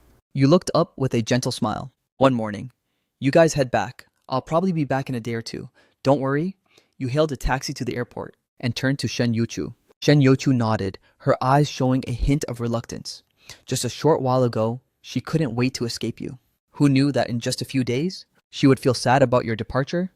It's just 2 days. Why does it feel like a life or death parting? You steeled your heart and looked away, turning to get into the taxi. The car drove off. The two figures in the rearview mirror grew smaller. You closed your eyes, feeling a strange sensation in your heart. 3 hours later, you felt the heat of Shanghai as soon as you got off the plane. Compared to Jiangcheng, there were way too many people here. Following the surging crowd, you struggled to move your body. You finally caught your breath when you reached exit 5. Standing before the exit, you looked at the crowd of people holding signs, searching for your name. Before coming, you'd set a time with Li Xia. She would meet you at the exit. There were too many people with signs, mostly fans waiting for stars. It took you a while before you finally saw a tall woman in a professional suit, holding a sign that said, Bufan. You quickly walked up and waved. Hello? Are you Director Li? I'm Bufan. My real name is Lu Fan. Sorry for the wait. Li Xia looked at the man before her, a flash of surprise in her eyes. But she hid it well. She knew you were young, but she didn't expect you to be this young. You looked like a fresh college grad. Plus, you had a face perfectly suited for stardom. Li Xia felt it was a pity. If only she could sign you instead. Hello, I'm Li Xia. It's too crowded here. My car is in the underground garage. It's lunchtime now. So let's find a place to eat first before we talk. Okay. You nodded and walked out side by side with her. Li Xia was a true veteran of the corporate world. She chatted with you as you walked, finding topics easily. She thought a young kid like you would be bad at conversation, but as you talked, she realized you could keep up perfectly. You were eloquent and not shy at all like other young people. This made her think even more highly of you. Truly talented people can thrive anywhere. Of course, you didn't know she was impressed. You'd probably be speechless if you did. After all, you had memories from 2 lifetimes. Adding them up, you were over 50 years old. If you didn't have this much social intelligence, you might as well find a rope. The two of you got into the car. You looked at the bustling city of Shanghai while Li Xia introduced local specialties. Soon, you arrived at a themed restaurant. While waiting for the food, Li Xia got down to business. I'll call you Mr. Lu. Who are you recommending this time, an amateur or a pro? Director Li, have you heard of Shen Yuchu? She used to be a singer, but she retired. Now she's looking for a comeback. Talking business, your expression turned serious. Li Xia frowned. She'd heard Shen Yuchu's songs, the It Girl, from 2 years ago. Her vocals were great, but the reason she frowned was because Shen Yuchu was forced to retire due to a dating scandal. And the person she was dating was reportedly a useless boy toy. That made things very difficult to handle. Li Xia thought for a moment, tucked a strand of hair behind her ear, and looked at you intently. I know her. What is your relationship with her, Mr. Lu? Do you know why she retired? You looked into her eyes and said calmly, Husband. She's my wife. Even the battle-hardened Li Xia couldn't help but stare in shock at your answer. Husband? So he was the legendary boy toy? Was this a joke? Did Shen Yuchu divorce that guy and find someone else? Seeing her expression, you guessed what she was thinking. You gave a wry smile. You're right. I'm the one whose relationship with her was exposed. The one who retired with her. Li Xia suddenly didn't know what to say. She'd heard of Shen Yuchu, but she didn't know who she was with. An idol group member who lived off his face like the old, you wouldn't have caught her attention. Now she was doubting if you even wrote those 2 songs. You didn't give her much time to overthink. Seeing her hesitation, you continued. Is it that hard for her to join your company? If it's really an issue, I'll find another way. Also, my requirement isn't just for her to join. I want her to have top-tier resources and freedom. No predatory contracts. In the end, it's about profit. I believe that with my help, Fangsing Entertainment will reach a new level. I hope you'll reconsider carefully. You finished in one breath and calmly took a sip of water. Li Xia looked grave, clearly struggling. At the end of the day, we haven't worked together, based only on those 2 songs. The value isn't that high. I acknowledge Shen Yuchu's vocals, but showbiz isn't just about singing. I'm sure you know that. Making a comeback isn't hard, but top resources and contract freedom? We've almost never signed a deal like that. Let us discuss this further. This is no small matter. Although she didn't explicitly refuse, her tone suggested it was basically impossible. You can discuss it, but I'm stating my position here. Not just for the problem you're facing now, but in the future. If you need songs or even scripts, no matter the genre, I can provide them if you ask. I really hope we can cooperate successfully. Didn't you ask me here to see my ability? Now that I'm here, why not decide after seeing it? You said calmly, looking full of confidence. Li Xia gave you a deep look. She had never seen someone so confident. Was this the legendary boy toy? The world was foolish. Ultimately, Li Xia left in a hurry after lunch. She had to consult with the company. Before leaving, she gave you a room card. Wait for my news, was the last thing she said. You went to your hotel room, washed up, and lay on the bed thinking. If Fangsing didn't work out, you'd go to another company. If none of them worked, you'd just make a bunch of money and open your own company to manage Shen Yuchu. You didn't even notice how your mindset had changed. From just wanting to be a salted fish to running around for Shen Yuchu's sake. In a short time, you were thinking more and more about them, unconsciously integrating into this little family. Li Xia's call came at 3 p.m. She was already downstairs, saying you needed to go to Fangsing Tower with her. You didn't say much and went down to meet her. The Fangsing Entertainment Office was located in the most prosperous part of Shanghai. An entire building was dedicated to their business. Right now, on the 18th floor, Chairman Li Tian, HR Director Zhang Hao, and several other managers were there. Zhang Hao looked annoyed. Chairman, I respect Deputy Director Li's ability, but this time, I think she's taking this Lu Fan too seriously. He used to be a nobody artist. Now he's making such ridiculous demands. I think we're wasting our time.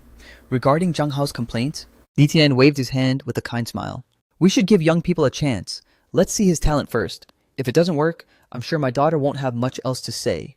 Seeing the chairman's gentle demeanor, Zhang Hao could only swallow his anger, grumbling inwardly. It's only because she's your daughter. Talk about favoritism. Li Tian saw Zhang Hao's frustrated look and smiled again. As chairman, he wouldn't just do whatever his daughter said. He smiled again. As the company chairman, he naturally wouldn't just follow everything his daughter said. In reality, he had heard those two songs and they could only be described as perfect. But he didn't need to explain anything to Zhang Hao. As for whether those two songs were actually written by him, he'd know soon enough once he put them to the test. Li Xia led you to the meeting room. Since stepping inside, you saw many stars who were viral hits in this world, each a top-tier expert in their field. Truly one of the big three. This level of luxury gave off a high-end, elite vibe. The moment you entered the meeting room, you felt everyone's eyes fixated on you. Their gazes carried a variety of mixed emotions. You naturally took a seat, facing the group with a calm expression. Li Tian couldn't help but feel a spark of admiration. For such a young man to be so poised in this setting, the first impression was great. Alright, since the main man is here, let's begin. Mr. Lu, right? We've discussed your requirements in our meeting. Signing Shen Yuchu is fine, and we can provide top-tier resources as requested. However, we can't grant contract freedom. We really can't give you that. No one signs deals like that. You should understand what I mean. You nodded. Of course, I understand. So, how long is the contract for? Li Tian smiled, looking you straight in the eye. 5 years. We'll use top resources to build her up, and we won't limit the songs she releases, or the events she attends. You frowned slightly, not flinching from his gaze at all. Meeting his eyes, you replied, 5 years is too long. I trust my ability. With your resources and my talent, she'll be a top star within a year. Maybe not even a year, so the most I can agree to is 2 years. Add 1 more year to bring sufficient profit to your company. And that's it. For these 2 years, you won't have to worry about Shen Yuchu's songs. Plus, I can write for Fangsing for free, but the quantity will be limited. Anyone can talk big. Becoming a top star within a year? Are you dreaming? Just as you finished, a balding man sitting next to Li Xia sneered, looking at you with disdain. You only spared him a glance, ignoring him to keep your focus on Li Tian. Li Tian narrowed his eyes, his fingers tapping the desk, his smile becoming more pronounced. Confidence is good for a young man. 2 years isn't impossible, but it all depends on your strength. Having you here is partly to talk cooperation and partly because Huayin recently launched a national event that every company must join. Only 1 song will be chosen. I wonder if you have the strength to win it. You nodded slightly, thinking, isn't this event exactly why I came? Deputy Director Li will handle the details with you. I'll wait for your good news. If your song is approved, I can sign the contract immediately. Li Tian smiled gently as he made the final call. With everything settled, you relaxed, stood up to shake hands with Li Tian, and left the room with Li Xia. Li Xia was a bit stunned. She didn't expect her father to agree to such ridiculous terms. However, this event was indeed crucial. It was a government-sponsored project. The company that gets the winning song would naturally gain official favor. The benefits were self-evident. Li Xia looked at you with complex eyes. She really hoped you'd be a breakout hit. It would prove her instincts were right. Then, the office gossip would naturally die down. Take a look. These are the event details. You have 3 days to create. I hope you get your wish. I also hope our cooperation succeeds. Li Xia took a document folder out of her drawer, handed it to you, and said, open it. What caught your eye was a large title, The Ordinary Hero. Seeing those words, your expression immediately turned serious. You continued reading. The office was quiet, save for the sound of you flipping pages. This was your most serious expression since the transmigration. Flipping through, there were several photos below. The first was a group of doctors and nurses in hazmat suits. The second showed 3 firefighters standing before a fire they had just extinguished. The nurses were wearing hazmat suits. The second photo showed 3 firefighters with a doused fire behind them. The third was several soldiers seen only from behind, their faces hidden. The fourth was a classroom on the verge of collapse. A teacher was holding a child, handing them to someone outside while no one was left behind him. He was the last one. After finishing the documents, you organized them, put them away, and took a deep breath. Licia broke the silence in the office. Well, can you do it? You only have 3 days. After that, Huayin will end the selection. You nodded. Don't worry. Leave it to me. Within 3 days, I'll definitely give you and them a satisfactory answer. After saying that, you tucked the file away and stood up. That's it. Get me some score paper and I'll study this back at the hotel. I'll drop you off. She didn't waste time. She knew creating a good song in 3 days was tough. At 9 p.m., after a shower, you went to the desk, spread out the score paper, and began thinking in silence. After a long while, you made your choice, just ordinary. The next day, after a simple breakfast, you didn't notify Li Xia and took a taxi to Fangsing Entertainment alone. Li Xia was busy in her office. Surprised to see you visiting. You have time to visit? You only have 3 days, man. Go think of a song. What song? I'm finished. You smiled, and while Li Xia was totally shocked, you handed her the score paper. Take a look first. I think this one should work. Li Xia looked at you like you were a monster. The composed manager rarely lost her cool. Are you kidding? What kind of song can be written in one night? He didn't just wing it, did he? Li Xia frowned and took the paper. Yesterday, she thought this young man was steady and excellent. Today, he was proving her wrong. She wanted to see what he could produce in a single night. Li Xia focused on the paper. She was calm when she saw the song title, but as she slowly finished reading the lyrics, she was completely stunned. What kind of god-tier lyrics are these? It spoke of ordinariness everywhere, yet revealed extraordinariness in every line. Not a single mention of hero, but every line screamed it. These lyrics hit the mark. The theme was perfect. Then, Li Xia eagerly looked at the composition. After a moment, she suddenly looked up at you, her eyes shining. Did you really write this in one night? You rubbed your nose. What else? I stayed up all night for this. So, how is it? Will it work? Li Xia's eyes grew brighter. She stared at you. You are truly amazing. My choice was right after all. Can you sing it for me? I want to hear the effect. You nodded, closed your eyes to set the mood, and sang softly. One day, we might drift far away. Perhaps we'll meet again. When it ended, Li Xia was still immersed in the song, unable to pull herself away until you coughed twice. She snapped back to reality and hurriedly wiped the tears from her face. Her eyes were so bright you felt shy looking at them, so you asked uncertainly, Is it okay? It's more than okay, young friend Lu. I never expected you to give us such a big surprise. The office door suddenly opened. Li Tian walked in clapping, a look of genuine surprise on his face. Following him was HR Director Zhang Hao. Zhang Hao was visibly shocked. He couldn't believe how fast you had actually produced a song, let alone such a perfect one. Dad, why did you come in without knocking? Seeing him, Li Xia looked a bit flustered. She secretly wiped her tears again and yelled at Li Tian with annoyance. Li Tian showed no sign of remorse, still smiling. However, his gaze toward his daughter was a bit strange. It had been a long time since he saw her acting so much like a young girl. If I didn't come in, how would I know young friend Lu wrote such a masterpiece? You were a bit speechless. Mr. Lu had turned into young friend Lu instantly. You couldn't help but think, a businessman indeed, anyone who brings profit is family. You flatter me, Chairman Li. I'm glad you're satisfied. I'm very satisfied. Young friend Lu, got a second? As long as this song is chosen by Huayin, we'll sign Shen Yuchu immediately, for now. I'll sign a cooperation agreement with you first, just to put your mind at ease. Li Tian nodded with a smile. You finally breathed a sigh of relief, knowing this was pretty much a done deal. You all signed the cooperation agreement right there. As long as the song was selected, the partnership you discussed with Fangsing would start immediately.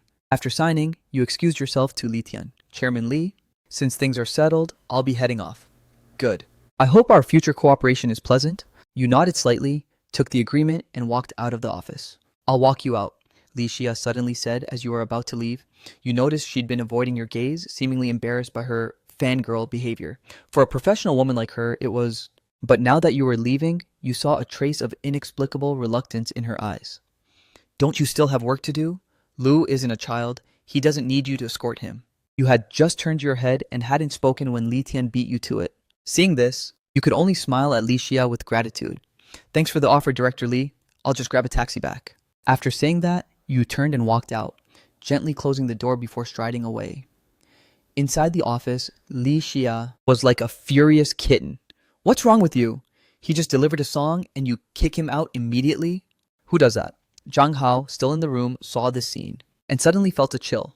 He swallowed hard and quickly said, I have some work to finish. I'll take my leave. Before Li Tian could speak, Zhang Hao bolted out and shut the door tight. Only after getting out did he wipe the cold sweat from his brow. Li Tian didn't get angry at his daughter's outburst. He just spoke earnestly. Xiaoya, you're not a child anymore. It's time to find a partner. Kid Lu is great, but don't forget he has a wife. And as far as I know, he has a daughter too. Li Xia went silent for a moment before saying coldly, I know that. I was escorting him because he's your guest. It's that simple. The manager reverted to her cold persona, a trait that even her father found troublesome. Fine, as long as you know. I just remembered I have work to do too. Li Tian turned to leave, but then stuck his head back in. Seriously, dear daughter, you're 26. You really should find someone. Get out! Okay, I'm going. Back at the hotel, before you could pick a flight, Li Xia's call came in. Mr. Lu? I'm sorry, my dad's tone wasn't great. I'm apologizing on his behalf. Li Xia expressed her apology on the phone, her voice cold as if she were still mad at someone. You were a bit surprised, but you didn't take it to heart. Besides, Li Tian had been quite tactful. As a corporate tycoon, he had been very respectful. As for any use and discard intentions, having seen all kinds of people in the capital markets, you were already aware. It's fine, really. I didn't feel anything was wrong. Don't worry about it. Hearing you say that, her tone softened slightly. I'm glad you don't mind. By the way, are you on your way back to the hotel? I'm already at the hotel. I'm getting ready to pack. Book a flight and head back to Jiangqing. There was a silence on the other end, then Li Xia's voice came through again. Well, Mr. Lu, it's best if you wait 2 more days. If your lyrics are chosen, Huayin might need your help. After all, you wrote the song, so you have the deepest understanding of it. Hearing her words, your plan to go home fell through, leaving you feeling a bit empty. All right, I get it. I'll stay for a few more days. Just let me know. The call ended. You regretfully put down the phone and looked at the scenery flying past the window. You missed the little one back home. Thinking of Wan Wan, you didn't even notice the smile on your face. As if they could sense it, Shen Yuchu's call came in. You picked up, and immediately Wan Wan's voice came through. Is it Daddy? It was the little one. Even without seeing her, your face broke into a stand smile. You replied, It's Daddy. Does Wan Wan miss Daddy? I miss Daddy. Mommy is asking when you'll be back, the kid said sweetly at home, holding the phone in Shen Yuchu's arms. Shen Yuchu's face instantly turned crimson. She gave the kid an annoyed look. Clearly, it was Wan Wan who insisted on calling. So why bring her into it? She hadn't asked that at all. Then tell Mommy, Daddy has to stay a few more days before coming back. You chuckled secretly, guessing it was actually the little one who wanted you home. Wan Wan was clearly unhappy to hear that, whimpering over the phone. You smirked, found a comfortable position on the bed, and asked, Wan Wan, did you eat well today? Hearing this, Wan Wan immediately looked at her mom and then like a little thief, she whispered, Yes, but Wan Wan misses Daddy's cooking more. She sounded so serious that it made the eavesdropping Shen Yuchu laugh in frustration. Such a young age and already a little snitch, huh? Telling on her cooking like that, then she heard you laughing loudly on the other end. Instantly, Shen Yuchu's face turned even redder. She snatched the phone away. All right, that's enough chatting for today. Hey, I didn't ask that. I know. You replied with a laugh. Hearing her defense, you felt she sounded even angrier. Are you holding back a laugh? Fine. You've only been out for a day. What could happen? I'm hanging up. I have to make lunch. Hey, you can't do that. I'm not done talking to the kid. Bye. Shen Yuchu didn't give you a chance and hung up. Her face was burning. If they kept talking, she was afraid she'd lose her cool. Seeing Wan Wan staring at the phone regretfully, Shen Yuchu decided that for lunch today, she'd make the little greens that Wan Wan hated most. Right, children shouldn't be picky eaters. You heard the busy signal, feeling a bit regretful but still smiling. This was the first time you'd seen Shen Yuchu show such little emotions. Before, she always gave you an oppressed feeling. How should you put it? You called them people without souls, but things were slowly getting better. He was becoming himself again, which was great. The wait felt long. In a few days, August would arrive. You'd been in Shanghai for 2 days. During this time, you spoke with Li Xia several times. The distance between you two was fading. At the very least, Li Xia stopped calling you sir every single time, which used to make you feel awkward. The past 2 days followed the same routine, waking up early and going for a morning run. Everything seemed calm. There was still no news from Hua-yin, so you could only wait. On the evening of the third day, you received a call that was both strange and familiar. Hey, is this old Lu? It's me, Chen Sheng. Hearing this, you quickly sifted through the original owner's memories. He was the original owner's best friend from college. Madman, long time no see. Thinking of Chen Sheng's character and personality in those memories, you smiled. Having a true friend seemed pretty nice. Old Lu, what's up with you since you got married? You don't pick up, you don't text back. Do you look down on your bro now? Chen Sheng's scolding voice came through, but the underlying concern made your heart warm. It was the original owner's fault. After getting married, he only cared about sucking up to Chen Shuai and Ye Tian. He didn't even have time for his best brother. It was my fault before. Be the bigger man and forgive me this time. I'll buy you dinner to make it up to you next time we meet. Deal? In your heart, you cursed the original owner again. He couldn't even tell who was real and who was fake. Totally embarrassing for someone like me. Ha ha, you said it. Talk to you next time. Bye. Chen Sheng hung up. Just as you put the phone down, Li Xia called. Your song was chosen by Hua-yin. According to Li Xia, the people there took one look and picked your song out of thousands of submissions. Li Xia sounded incredibly excited. By the time she called, she was already downstairs at your hotel. She said Hua-yin was preparing to shoot an MV and needed you, the songwriter, on site to provide guidance. You went downstairs. When Li Xia saw you, she brushed a stray hair from her forehead. Her eyes sparkling a bit, you rubbed your nose, choosing to ignore her gaze. Let's go. It's getting late. If we finish early, we might make it for lunch. Without another word, you hopped into the back. Apparently, that spacious front passenger seat wasn't big enough for you. The director in charge of the MV over at Hua-yin called, and he wouldn't stop praising you. Do you have any ideas for the MV and the lead singer? Don't choke once we get there. Li Xia was clearly worried since you were young and hadn't faced such a crowd before. Don't worry, I've got this. There wasn't a trace of nerves on your face. Li Xia glanced at you through the rearview mirror. Seeing that you were genuinely relaxed, she dropped the subject. 2 hours later, the car pulled into a parking lot in front of a massive skyscraper. The two of you walked into the building together. It seemed Li Xia had an appointment. As soon as you entered, a group of people came to greet you. Grandpa Lin, why did you come down yourself? If my dad finds out, he'll kill me. Li Xia hurried forward and took the old man's hand, acting spoiled. This move took you by surprise. A professional beauty acting cute. Even a god couldn't handle that. The old man's face lit up with a smile, full of doting affection. Little Xia, enough with that. Your dad would only dare to scold you. He'd be lucky if you didn't beat him. The manager actually blushed, acting coy. All right. Yay. Let's get down to business. This must be young friend Lu, right? Truly, greatness comes from the youth. A fine young man. Hello, elder. Thanks for the compliment. I'm Lu Fan. You nodded politely to the old man. Good. Talented and polite. No wonder you could write such a song. I'm Lin Seeley, the director for this MV. If you don't mind, just follow Xia and call me Grandpa Lin. Then I shall accept the honor, Grandpa Lin. A faint smile remained on your face. Good boy! Then let's go upstairs. Lin Seeley was very happy. Even his way of addressing you changed. He pulled you by the hand toward the elevator, not even bothering to introduce the others behind him. You were forced to follow, but you still nodded to the middle-aged staff as a gesture. The elevator went straight to the 20th floor. As soon as it opened, could you sing it for us? We haven't heard it yet since we got the song. The lead singer hasn't been decided either. Sure, you agreed. Little Lu, a cappella or piano? Just a piano accompaniment for this song will do. Good. Talking about work, Lin Seeley became much more serious. He left you alone in the studio and took everyone else out. As the staff turned on the microphone, the group of middle-aged people outside waited with bated breath. You walked in and sat down, gathering your emotions. Once you entered work mode, you became very focused. From the outside, they saw your expression change visibly. Lin Seeley nodded. This was a pure musician.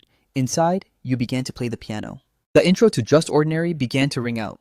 Everyone outside immediately held their breath. Listening to the piano, they stared inside without even blinking. Whether here or on the other shore, long journeys through partings and reunions, joys and sorrows, people gathering and scattering. When the song ended, you took a deep breath to settle your feelings before standing up and walking out of the studio. The group outside was still staring blankly at you.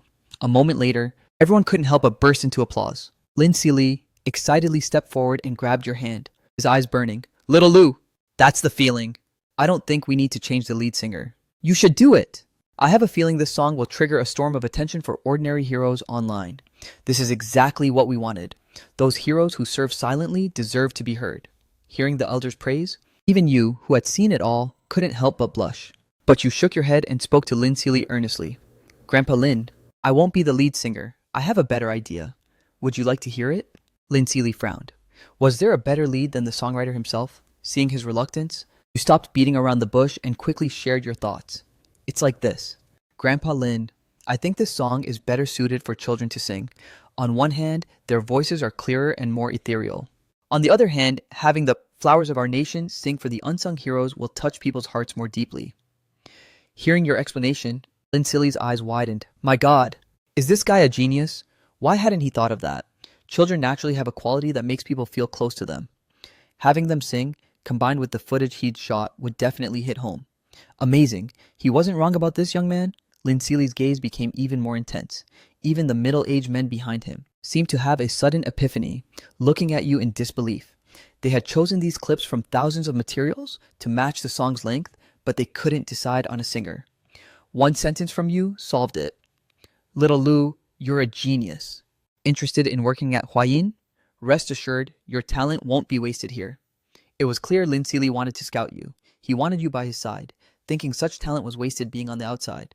No, Grandpa Lin, I'm just a salted fish. Slacker. I'm satisfied just being able to help you out this time. You repeatedly waved your hands in refusal. Lin Seeley was speechless. Are all slackers like this nowadays? But he didn't force it. Since you were right there, you couldn't exactly run away. He'd just find you again if another opportunity arose. By the time you walked out of the Huayin building, it was already 1 p.m. Your head was spinning. When those guys started talking shop, they were incredibly intense, bordering on workaholics. In the end, it was Li Xia acting cute about needing lunch that allowed you two to escape. Lu Fan, shouldn't you treat me to a meal? You're about to strike it rich with this Huayin collab. Li Xia was unusually playful, sticking her tongue out. You joked back, thinking this manager was losing her professional vibe. You raised an eyebrow. You, a woman with a massive family business, want to mooch off a commoner like me? Have you no shame? Li Xia rolled her eyes at you, pouted, and got into the car first. You laughed and quickly followed. The better you got to know her, the more you realized her personality was actually great. There was none of that pressure you felt when you first met. Classic cold exterior, warm heart. In the end, you couldn't dodge the bill, and let Li Xia happily enjoy a feast on your tab. After eating, Li Xia drove you to Fangsing Entertainment. This visit was for the contract. Your original goal, Shen Yuchu's signing contract. The two of you got into the elevator. For some reason, you suddenly felt like Li Xia's mood was a bit down. She seemed a bit clingy, even though she had just finished a huge meal. You really didn't understand a woman's heart. Too difficult. You left the elevator and went straight to Li Tian's office. He had been waiting for a long time. The contract was already prepared and sitting on the desk. With his eternal smile, he looked at you as you pushed the door open. Young friend Lu, happy collaborating. Here's the contract. See if there's anything else you'd like to add. You nodded, sat down at the desk, and reviewed the contract in front of him. It was a standard contract in triplicate. Once Shen Yuchu signed, it would take effect immediately. The content was exactly as discussed. Fangsing Entertainment would give her top-tier resources and maximum freedom. In short, she could do whatever she wanted. No one could force her. This was exactly what you wanted. The term was 2 years, and any renewal was entirely up to her. After finishing, you put it away, stood up, and shook hands with Li Tian. Thank you, Chairman Li. A pleasure doing business. Being able to offer a contract like this improved your opinion of him significantly. At least he wasn't like other heartless capitalists whose contracts were full of traps. Don't mention it. I value your talent, and you value our resources. It's a win-win. Also, you promised to write for our company. I won't give you a separate contract for that. I trust your character. Li Tian stood up and shook your hand. You didn't decline, but stated your terms clearly. Don't worry. But I'll say this up front. I only write title tracks, and I choose who to write for based on my own will. Don't have every random person come to me for songs. Attitude, and the talent to back it up. Li Tian's opinion of you got better and better. However, when he saw his daughter's expression on the side, he sighed inwardly. A pity. Why did he have to get married so young? With your talent? Unless it's for a top singer, I wouldn't bother you. After all, once you're famous, everything you write will be a masterpiece. Regular people won't be qualified. The cooperation was successfully reached. Li Tian suddenly changed the subject. Now that you have the contract, when do you plan on heading back? You didn't know why he asked, but you answered immediately. I plan to go back to the hotel now, pack, and book a flight. I'll leave soon, since everything here is done. Is there anything else, Chairman Lee? No, no, then I wish you a safe trip home. Li Tian said with a smile, but in your eyes, why did he seem so happy the moment he heard you were leaving? Without overthinking, you took your leave. Li Xia walked you all the way to the hotel entrance. She didn't go up. Ever since entering Fangxing Entertainment, her mood seemed low. Lu Fan, I won't take you to the airport. Go on your own. I have some stuff to do, so I'm heading off. You turned and waved. Okay, drive safe. Then you turned and walked into the hotel. Li Xia watched your back, feeling inexplicably annoyed, and sped away. Finally going home. I miss my little baby so much. You quickly packed your bags, flight booked, checked out. Everything was done in one go. At 6 p.m., you walked into the familiar, old neighborhood with hands full of gifts. Your steps were light and quick. You pushed open the long-awaited door. The living room was silent. Shen Yuchu and Wan didn't seem to be home. Not seeing the people you wanted to see immediately made you feel a bit let down. However, the next moment, the bedroom door was pushed open. Shen Yuchu walked out, rubbing her sleepy, dazed eyes. Seeing you, she jolted awake, her eyes widening instinctively. She was wearing a camisole nightgown, one strap slipping down her arm. Her hair was a mess and her mouth was slightly open. A literal sleeping beauty before your eyes. You both froze. In the afterglow of the sunset, you just stared at each other. Then, a bright smile spread across your face. I'm back. Shen Yuchu's face slowly turned red. She stood there not knowing what to do. She felt panicked, yet a hint of sweetness bubbled up. She lowered her head and replied softly. She didn't forget to instinctively pull the strap back up to her shoulder. Oh, this is for you. You suddenly pulled out a bouquet of lavender from behind you. I saw someone selling them on the side of the road. They smelled nice, so I just grabbed a bunch. Shen Yuchu was stunned. She stepped forward and gently took the lavender from your hand, her face completely flushed. This was the first bouquet of flowers you had ever given her. In the language of flowers, lavender means redemption and hope. She loved it. Thank you. Shen Yuchu gathered her courage and looked up, staring into your eyes. Her eyelashes fluttered. Have you eaten yet? You smiled. Not yet. You guys haven't either, right? I'll make dinner. You go wake Wan up. Shen Yuchu's original intent was to cook herself since you must be tired from the trip. But seeing the insistence in your eyes and thinking of your cooking, it was indeed much tastier than her own. Finally, she nodded. I'll go wake Wan. She'll be so happy to know you're back. She's been asking about you these past 2 days. Saying this, Shen Yuchu turned and went back to the master bedroom. This time, she didn't close the door, but left it open like that. You peeked inside. Wan was splayed out on the bed, sleeping soundly. Shen Yuchu picked her up very gently, but she didn't react at all. It wasn't until Shen Yuchu brought the little one before you, kissed her small face, and whispered in her ear, Wan, wake up. Daddy's back. Wan suddenly moved.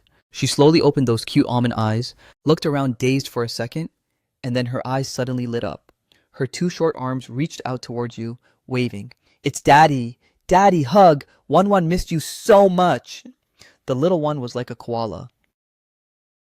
Once you picked her up, she clung to your neck and wouldn't let go. Even when you went to the kitchen to cook, she refused to get down.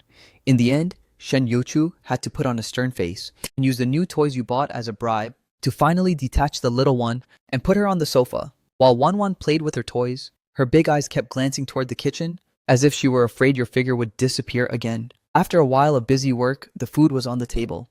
The family sat down together in harmony. Shen Yuchu looked down.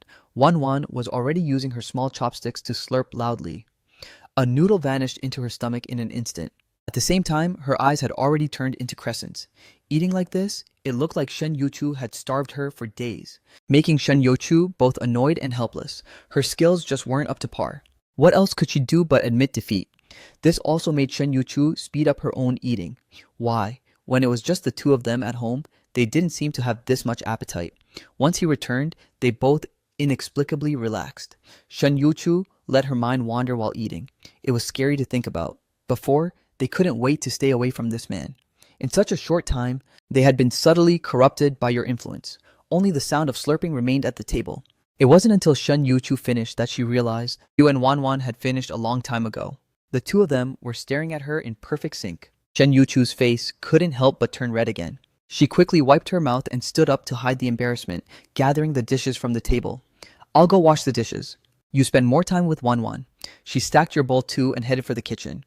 Watching Shen Yuchu float into the kitchen like a gust of wind, you shook your head. You really didn't plan on fighting her for the chores this time. What was she panicking for? Daddy, come build blocks with Wanwan. Wanwan jumped down from her stool and pulled your hand toward the sofa. With your help, Wanwan laughed in her milky voice while building the shape of a small house with the blocks. You took the chance to ask about what happened at home. The little one told you everything she knew, especially when it came to Shen Yuchu. She totally sold out her mom. Mommy misses daddy too. I often see mommy watching videos of daddy singing. And she smiles secretly. You weren't intentionally prying. The key was that Wanwan was speaking very loudly, totally unaware that Shen Yuchu had already charged out of the kitchen. Right now, Shen Yuchu's face was as red as a ripe apple, but her eyes were full of meaning as she stared down at this little traitor who was selling her out for affection. Wanwan noticed daddy suddenly stopped talking, looked up confused, and saw her mom's bright red face. With a cry, she hid in your arms, muttering, "Can't see mommy." "Can't see." Shen Yuchu couldn't help but laugh out of anger. She reached out and patted the little one's butt that was sticking out from your arm, but her eyes were fixed on your smirking face. She explained, "Don't listen to Wanwan's nonsense." "I didn't." "You did. Mommy's a liar. Liars aren't good kids." Wanwan cried out with her face buried in your chest. Seeing Shen Yuchu was about to explode, you immediately raised your hands in surrender, fully exposing the little one. No, I believe you. A wise man knows when to fold, but Wanwan was miserable. She was immediately scooped up by Shen Yuchu and teased. The little one's big eyes were sparkling, reaching out towards you as you sat there prim and proper. She totally didn't expect you to sell her out to mommy in the blink of an eye. For the peace and prosperity of this home, I can only let my little baby suffer a bit. The family played and joked around for a while. In the end, Wanwan was the one who bore it all, sitting there alone building her blocks. You rubbed her little head, then stood up. You took a paper envelope from your suitcase and placed it in front of Shen Yuchu. Mission accomplished. Take a look. This is the contract with Fangsing Entertainment. Shen Yuchu looked at your serious expression, her eyelashes fluttering, showing her inner turmoil. And just a few days away, he really brought back a contract for her. Shen Yuchu lowered her head, took the envelope, opened it, and flipped through the contract. When she got to the end, her hands began to tremble slightly. This was a contract she wouldn't even dare to dream of. Top-tier treatment, perfect freedom. Even if she had never retired and kept singing until now, she wouldn't have a contract like this. Shen Yuchu didn't know how you did it. In just a few days, what did you go through? How much did you give up to get such an unimaginable signing contract? Shen Yuchu looked up, staring blankly at you with tears in her eyes, her lips pursed. She just locked eyes with you like that. You still had that gentle smile on your face, as if all of this was no big deal. After a long while, Shen Yuchu spoke softly. "Lu Fan? Actually, I don't have to sing." Her voice was small, but there was no hesitation. She was very firm. You frowned slightly in confusion. Clearly she loved singing and wanted to sing. What did this mean now? You couldn't figure out what was going on in this woman's head. Why? Haven't you always wanted to sing?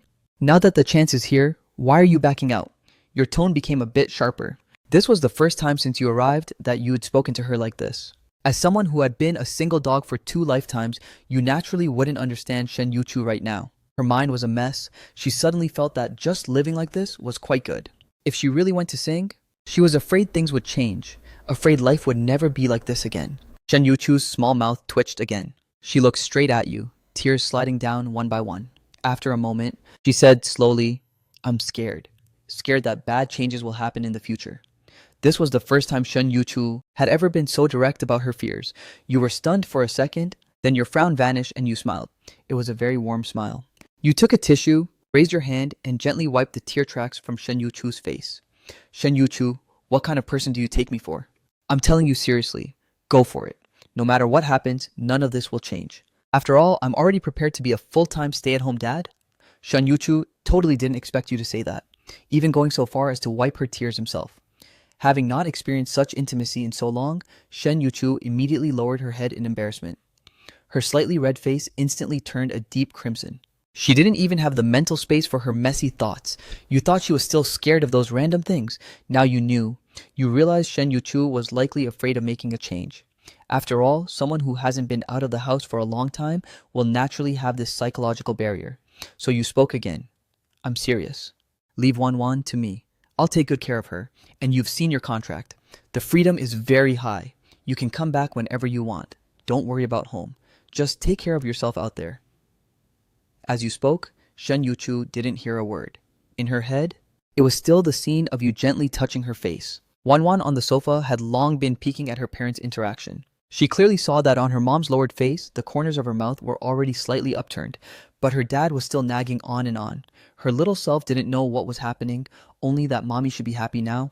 And daddy was still worried about mommy, so she pounced onto your leg, looking up with big blinking eyes. On a whim, she said, "Daddy, Wanwan wants to sleep with daddy and mommy tonight." The moment she said this, you instantly froze. Shen Yuchu looked up even more, staring at the little one in shock, her heart thumping so hard it was about to jump out of her chest. "Is that okay?" "Daddy!" Seeing you didn't answer, Wanwan started her spoiled brat technique, rolling around on your leg. You swallowed hard and turned to look at Shen Yuchu, whose very neck was now red. Her eyes were dodging yours. You have to ask your mom if she agrees." What else could you say? Shen Yuchu was so embarrassed she was about to have a breakdown. She stood up flustered and headed for the bathroom. "I'm tired. I'm going to wash up and go to bed." Shen Yuchu fled in a panic. Only you and Wanwan were left in the living room, staring at each other. You had no idea what to do. Wanwan, however, bounced up from your leg and hugged your neck. "Mommy said it's okay as long as daddy is ready." Shen Yuchu said that? You turned to look at the closed bathroom door, vaguely hearing the sound of washing inside. Then, all right. You took a deep breath of the milky scent on the little one to bolster your courage. You told yourself this was entirely for Wanwan, not for any other reason. After quite a while, Shen Yuchu finally came out of the bathroom. She went back to the bedroom without a word. When she passed the living room, she didn't even glance toward the sofa. Only then did you pick up Wanwan and go to the bathroom. After helping the little one wash up, you did a quick wash yourself and came out carrying her. Only at this moment did your heart start racing. The short distance from the living room to the bedroom felt like a long walk. By the time you stepped into the room, your mind was a total blank. You hadn't experienced this in 2 lifetimes. You really wanted to ask for help on what to do. Shen Yuchu had already crawled under the covers, looking as if she were asleep, lying on her side, facing away. You couldn't see her face clearly, but her crystal red earlobes gave her away. You closed the door gently. The sound of the door closing made Shen Yuchu's body shudder slightly, but she still didn't get up. You had completely given up now. There was no point in being nervous. Just go with the flow. Thinking this, your mindset actually eased up a lot. You put Wanwan in the middle and sat on the other side of the bed. You put your arm around Wanwan and began telling her a bedtime story. "Today, Daddy will tell Wanwan the story of Snow White." Your gentle voice echoed in the room. Shen Yuchu's eyelashes moved slightly. Her pounding heart slowly calmed down as the story unfolded. Eventually, she unknowingly fell asleep. Just like her, Wanwan also slowly fell asleep during your story. The night grew deep. You saw their breathing had settled, so you turned off the light and slid under the covers. The pillow was filled with that familiar, faint, fresh scent. For the first time, you realized that a girl's pillow could smell so good. You held Wanwan close. Surrounded by that scent, you also quickly drifted off to sleep. The night passed in silence. The next day, your internal clock was as punctual as ever. You woke up at 6 a.m. Instinctively, you put your arm around the soft body in your arms, then froze. When did Wanwan get this big? You swallowed hard and looked under the covers. Wanwan was nowhere to be seen in your arms. It wasn't the little one, it was Shen Yuchu. You were totally stunned. How did she end up in your arms? The faint scent swirled around your nose. The body in your arms was soft and warm. Your self-control shattered in an instant. You instinctively leaned down until you were close to Shen Yuchu's face. You stopped there, having a fierce internal struggle. Then you saw her long eyelashes blink slightly. It scared you into sitting upright again. You quietly withdrew your arm that was pinned under her neck. Hunching your back, you carefully got off the bed, bolted out of the bedroom, and went to the bathroom to wash up. Your face was full of defeat. This was too much torture for early morning. What you didn't know was that right after you left the room, Shen Yuchu opened her beautiful almond eyes. She breathed a small sigh of relief. She covered her burning face and shrank into the covers, looking like she couldn't face anyone. The moment you sat up, Shen Yuchu had woken up. She didn't know when she had crawled into your arms or how she had ended up using your arm as a pillow. It was so embarrassing. Until she felt your breath on her face, she felt a sense of panic. What does he want to do? Is he going to secretly kiss me? What should I do? Shen Yuchu was scared to death at that moment but didn't dare wake up, so she could only keep faking sleep. Luckily, you stopped in time. Otherwise, she really wouldn't have known how to face you. But once you actually left, she felt a faint sense of loss. Shen Yuchu didn't know if she was ready. She only knew her heart was a mess. After a long while, she finally let out a long breath. Let it be. She stayed in bed until 8 a.m. Hearing the sound of the door opening again outside, She finally climbed out of bed, tidied up, and walked out. You were already in the kitchen getting ready to cook. Seeing Shen Yuchu come out, you gave an awkward greeting. Morning. Shen Yuchu's expression was also a bit unnatural. She didn't even look up, just gave a soft response. Then she went into the bathroom to wash up. You didn't overthink it, and went back to making breakfast. To your surprise, Shen Yuchu finished washing up very quickly, and came straight to the kitchen. Let me help you. Shen Yuchu naturally and skillfully took the basin from your hand to help you wash the rice. You were momentarily stunned, but you quickly snapped out of it. Accepting her kindness, you stepped aside and started washing the vegetables. The two of you were perfectly in sync, like a couple who had lived together for years. 20 minutes later, the golden millet porridge and 2 side dishes were ready. You took off your apron, washed your hands, and naturally walked into the master bedroom. You woke up Wanwan, who had slept all the way to the corner of the bed, scooped her up, and the family enjoyed a happy breakfast. You looked at Shen Yuchu and said, "By the way, are you reporting to Fangsing Entertainment in early August?" Hearing this, Shen Yuchu sat on the sofa, her beautiful eyes blinking. Before that, I need to pick up Chuchu. Then I'll go find Brother Yoon. They'll be so happy to know I'm making a comeback. As Shen Yuchu spoke, a heartfelt smile appeared on her face.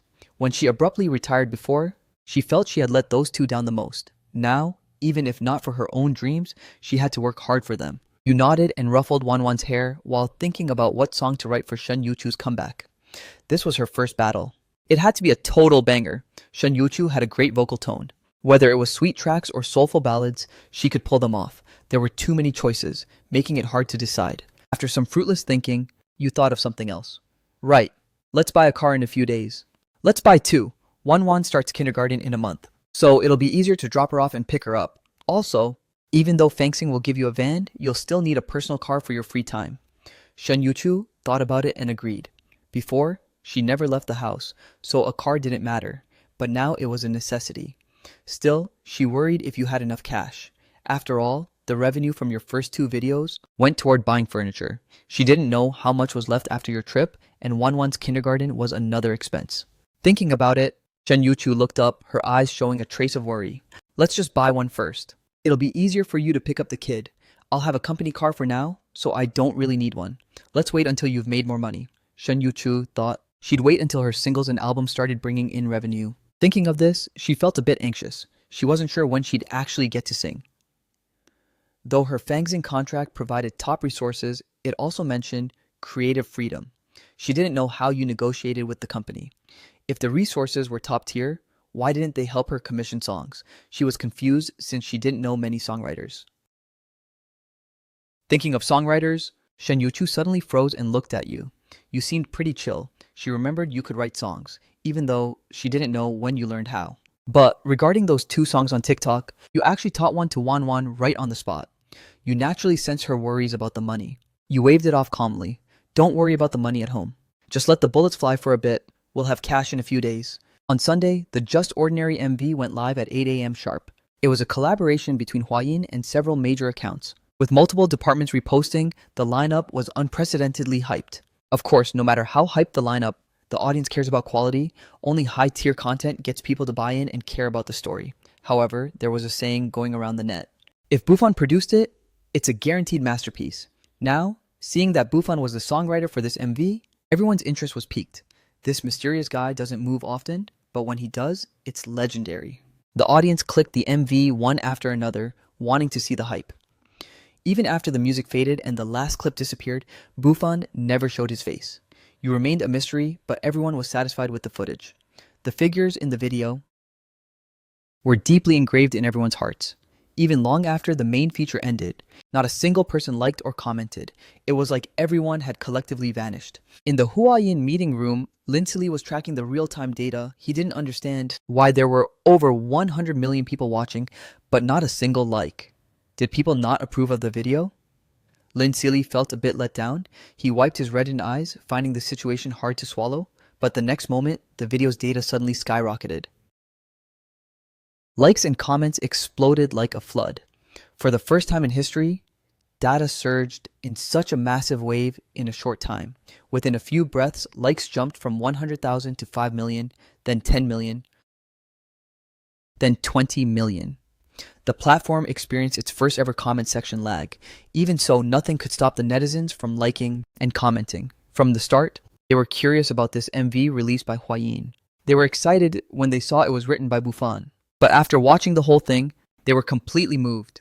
Empathy was the most direct feeling in everyone's heart. This video went from the bottom straight to the top of the trending list, firmly holding the #1 spot. Cheers erupted in the Huayin meeting room. Lin Sealy clenched his fist in excitement, staring at the rapidly rising numbers. It wasn't that people didn't feel anything, they just hadn't had time to process the emotion yet. Another half hour passed, and the heat spread from TikTok to Weibo. The Weibo trending topics were all about this MV. Netizens were discussing it non-stop, unknown which user it was, but someone first noticed that Huayin uploaded the pure audio version of Just Ordinary and set it to free. Instantly, everyone who saw the MV rushed to the Huayin platform to rate, download, and favorite it. Within a day, the entire Chinese entertainment circle was shaken. Whether it was entertainment companies or individuals, everyone reposted the video after watching it. They were incredibly jealous of this level of heat, but they couldn't replicate it. They could only silently clout chase and reflect on life. Meanwhile, Shen Yuchu was sobbing in your arms, grabbing the corner of your shirt and wiping her tears and nose on it, looking like a pitiful little thing. It made your heart ache. It's just a video, you thought. You're crying, but why do you look so aggrieved? Shen Yuchu finally understood what you had been busy with while you were away. Creating such a song, collaborating with Huayin, and helping her get that unrealistic contract. She didn't know what you had to go through. She felt bad that you did so much out there and didn't tell her anything when you got back. Did you suffer out there for this? Did people give you attitude? Just how much energy did you spend to create a song like this? At the same time, in the city center branch of Tianmei Entertainment, Liu Li's face was so gloomy it looked like it could drop water. Her manager, Qin Jie, also looked terrible. The atmosphere was stifling, while Zhao Chuchu was secretly giggling nearby, clearly enjoying their misfortune. Liu Li glanced at her manager. She felt this aging woman was becoming increasingly useless. Qin Ji, wasn't my song supposed to launch on Huayin at the end of July? What happened? My song got bumped to early August. The company's promos are already out. I just bought trending spots, and now they delay my song without a word and take over every hot search. Qin Jie, you were in charge of this. You owe me an explanation.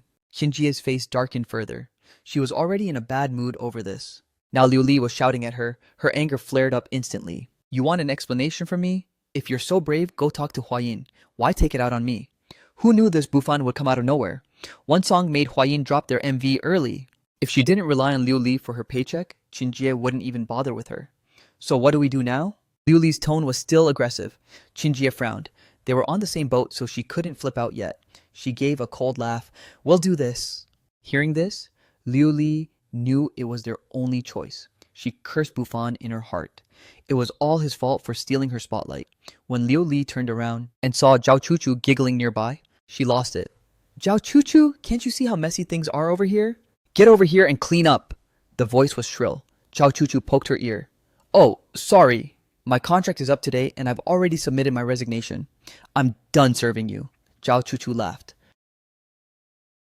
She sat in the chair with her legs crossed, leisurely sipping tea. Liu Li jumped up, pointing at Zhao Chuchu, her face turning green and white, unable to say a word for ages. After lunch, your family of 3 happily hailed a taxi. In the afternoon, you arrived at the 4S dealership on time. Welcome. Sir, madam, do you have a specific model in mind? The salesperson's eyes lit up. He had years of experience. 80% of the time, a family of 3 like this meant a guaranteed sale. You nodded. At home, you and Shen Yuchu had researched beforehand and picked a model. Do you have the H9 top trim? Yes.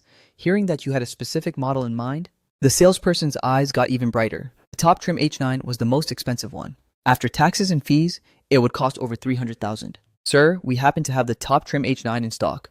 2 of them actually, one in sand gold and one in gentian violet. Which one would you like to see first? The salesperson led the 3 of you into the showroom. Gentian violet. It looks deeper. This was also something you had agreed on at home. Gentian violet looks more elegant. You won't lose face when you're out, sir. You have great taste. It definitely suits your wife's vibe. As he spoke, he led you to the car. This is the H9 in gentian violet. Top trim. Have a seat and try it out, sir. You laughed. I'm good. You try it, Yuchu. I'll hold 1-1. You saw Shen Yuchu's eyes light up when she saw the car. Clearly, she was satisfied with it. Shen Yuchu was a bit shy, her cheeks flushing slightly, but she gathered her courage and handed 1-1 to you. Then she sat inside. She had once fantasized about having her own car. Thinking that it was actually coming true today, she felt the car was great. Elegant lines without losing that boss vibe. Seeing that she couldn't put it down, you were even happier. You grandly pulled out your bank card and ID and handed them to the salesperson. This is it. Full payment by card. The salesperson's smile reached his ears. Certainly, sir. I'll get you the best discount. Let me prepare the paperwork. You didn't wait long before the salesperson returned with the purchase contract and all the materials. A few people sat down at the lounge table. Sir, for a full cash payment, we can give you a price of $385,000. That includes insurance and registration, plus a full set of seat covers and a car cover. You can pick it up tomorrow. You nodded and entered your PIN without a word to pay. After all the procedures were finished, you agreed to come back tomorrow morning to pick up the car and happily left the dealership. By the time you got home, it was 5 p.m. Just as you arrived, Licia called. Hello? Congrats, big genius. That MV and news about you are all over the web now. You're officially viral. Same to you. I didn't really want to be famous, but your company must have gained a lot from this, right? You laughed. That's all thanks to you. Anyway, when is Shen Yuchu coming in to report? Licia teased you and then asked with a smile. You looked at Shen Yuchu, who was sitting on the sofa with her ears perked up, secretly listening. You smiled. In 2 days. The third at the latest. There are some things at home to handle first. All right. I'll be waiting for the big star then. Licia was curious what kind of personality the woman you worked so hard for actually had. The dealership was efficient. At 10 a.m. the next day, the salesperson called. The car was registered and insured, ready for pickup. You gave the task to Shen Yuchu. You didn't go with her. Instead, you stayed home to watch 1-1. Shen Yuchu successfully picked up the car at the dealership. After a test drive, she headed toward the city center. She was going to find Chuchu and Brother Yoon to take them to Fangsing together. She had decided to report to Fangsing tomorrow. Although you said she could go later, she didn't want to wait. She had her own little thoughts. Besides her dream of singing, she didn't want to just be a trophy wife who relied on you. Right now, Shen Yuchu didn't know Zhao Chuchu had resigned. She drove near the Tianmei Entertainment Building before calling Zhao Chuchu. She wanted to surprise her. The call connected quickly. Shen Yuchu was smiling, her voice sounding bright. Chuchu, guess where I am? Zhao Chuchu was in her rental apartment packing her things. After resigning, she planned to head back to her hometown. She had already made up her mind. Just then, she got the call from Shen Yuchu. Sis Shen, where else could you be but home? I'm downstairs at your company. Hurry down, I have something to tell you. Oh, wait a bit, Sis Shen. I'll be right there. Zhao Chuchu panicked for a second. Why was Sis Shen at her company? She didn't know how to tell her about resigning and going back home. Luckily, her rental was close to the building. Before long, she ran downstairs out of breath, looking around. Until she heard, Chuchu, over here. She turned and saw Shen Yuchu getting out of a brand new car. Waving at her, Sis Shen, you bought a car? Zhao Chuchu's eyes squinted into a beautiful arc. She hurried over to Shen Yuchu, looking at the brand new car in disbelief. That man actually bought Sis Shen a car. Didn't he treat Sis Shen badly? Shen Yuchu nodded with a smile, taking Zhao Chuchu's hand. Yeah, I just bought it today. Actually, I have something to discuss with you. Are you free? Only then did Zhao Chuchu notice that Shen Yuchu seemed different from the last time they met. Her skin looked more radiant. Her face was a bit fuller, and her complexion had clearly improved. Most importantly, that sense of confidence seemed to have returned. Seeing her former assistant, Shen Yuchu's eyes shone with hope as she pulled her hand. Chuchu, come back and be my assistant. Let's get Sister Yoon too. I'm making a comeback. As soon as she said that, Zhao Chuchu was stunned, hardly believing her ears. But a second later, she jumped up in excitement. I knew it. Every cloud has a silver lining. Sis Shen, what a coincidence. I just resigned. We can fight side by side again. However, Shen Yuchu froze. Only then did she realize Chuchu had already quit. A massive wave of guilt and sadness instantly washed over her. I'm sorry, I was too selfish before. I dragged you and Sister Yoon down with me. You need to look toward the future. I'm making a comeback now. Immediately after, she asked, do you know where Sister Yoon is? Let's go find her right now. Zhao Chuchu immediately gave the address, knowing Sister Yoon was definitely at the hospital taking care of her mother. Shen Yuchu didn't waste any time and told Chuchu to get in the car.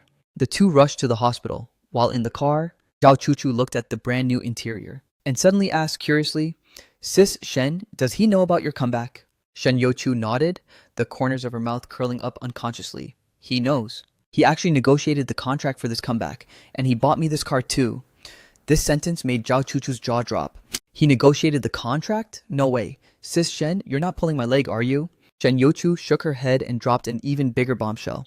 It's true. He got me a contract with Fangsing Entertainment, the top-tier kind. Zhao Chuchu was completely dumbfounded.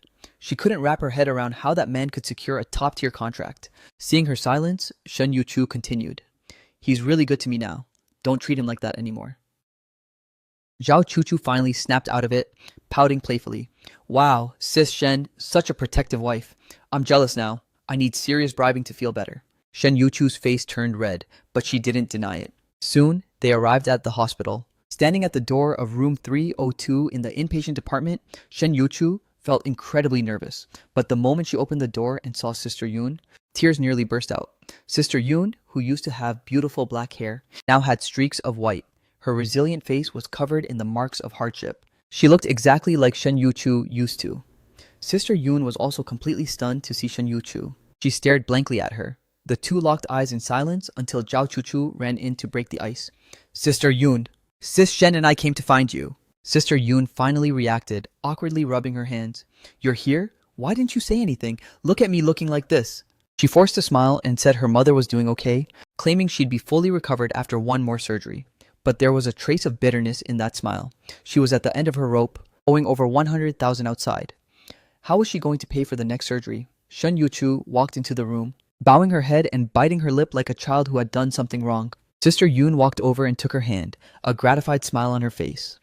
I'm happy you came to see me. Seeing you like this makes me even happier. It means you're doing well. Back then, I stopped you for your own good. So don't take it to heart.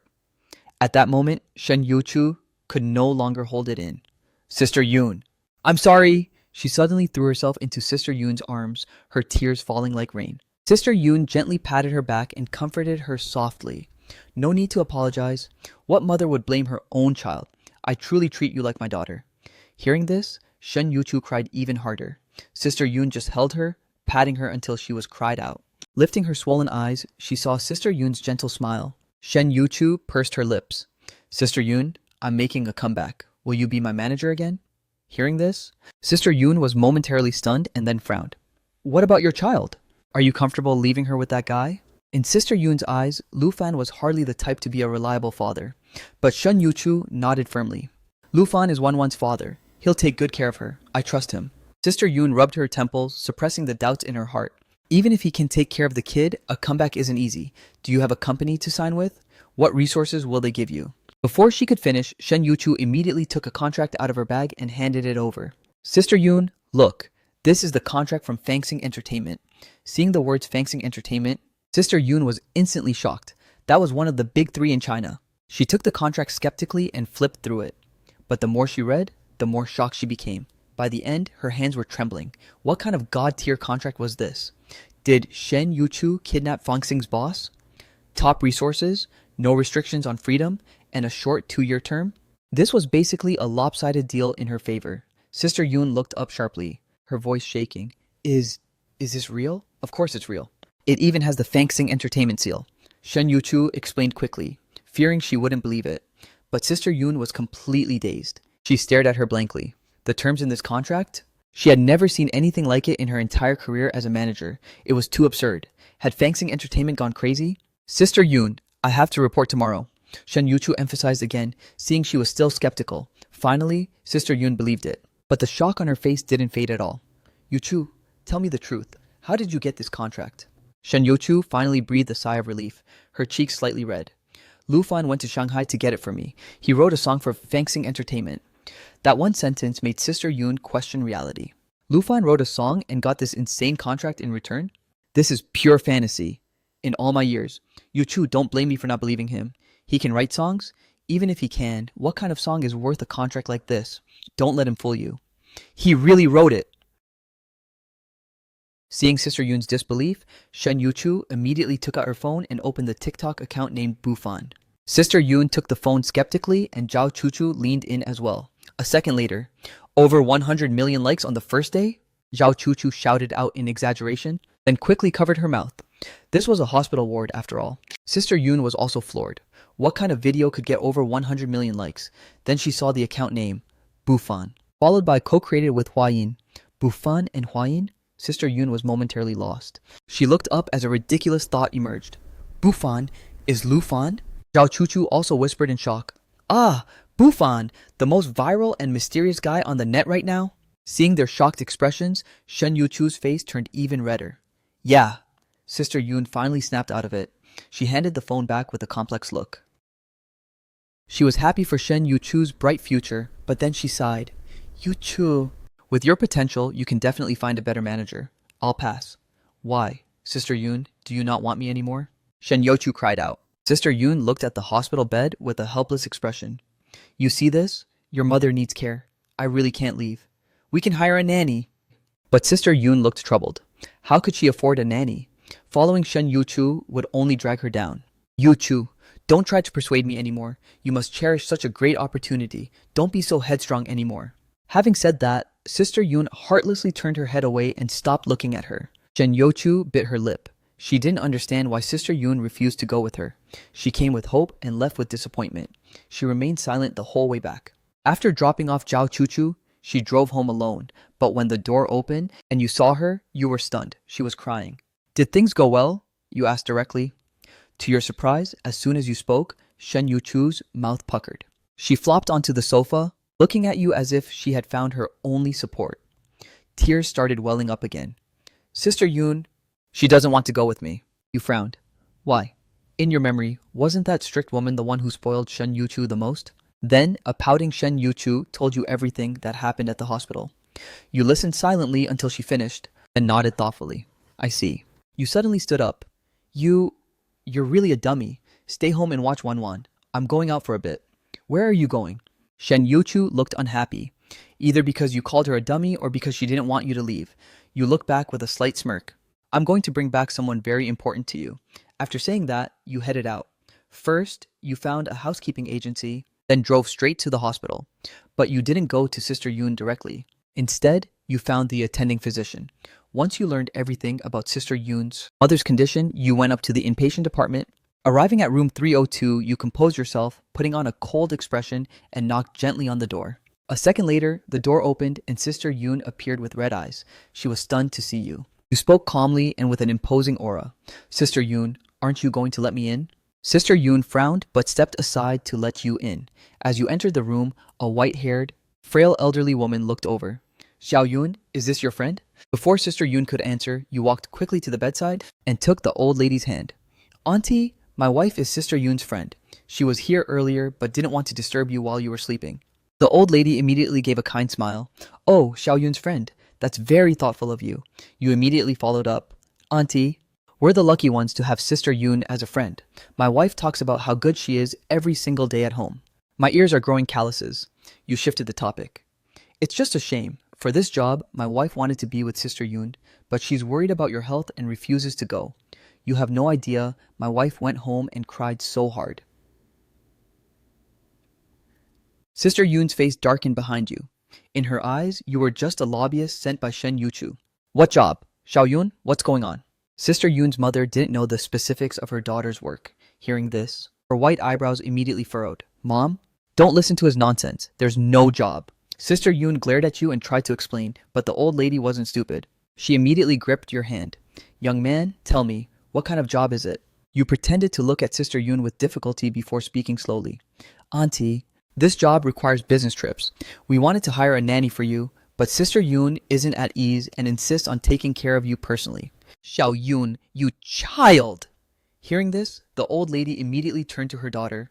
If the job requires travel, then go. Mom! Sister Yun got anxious. She hated you in her heart. You knew the real reason she wanted to stay was that she couldn't leave. She didn't have the money to hire a nanny. The money for the next surgery wasn't even settled yet. Just then, you spoke calmly. Sister Yun, let's talk outside. After saying that, you smiled at the old lady and turned to walk out. Sister Yun bit her teeth and followed. In the hallway, Sister Yun looked up and glared at you. What exactly do you want? You looked down at her as if stating a fact. You can think of me as the bad guy. I just don't want Shen Yuchu to be sad. If you don't go with her, she'll always be worried. When the time comes, she might only be able to give 50% effort despite her passion. You paused and dropped the bombshell. By the way, I've paid for Auntie's next surgery. I've also contacted a nanny. Here's the number. Pick one yourself. Are you giving me charity? Sister Yun gave a furious laugh. You shrugged like a shameless rogue. You're overthinking it. It's a loan. It'll be deducted from the salary Shen Yuchu gives you. You looked her in the eye. Whether you and Chuchu go with Shen Yuchu to the company is irrelevant. I don't care how much she pays you.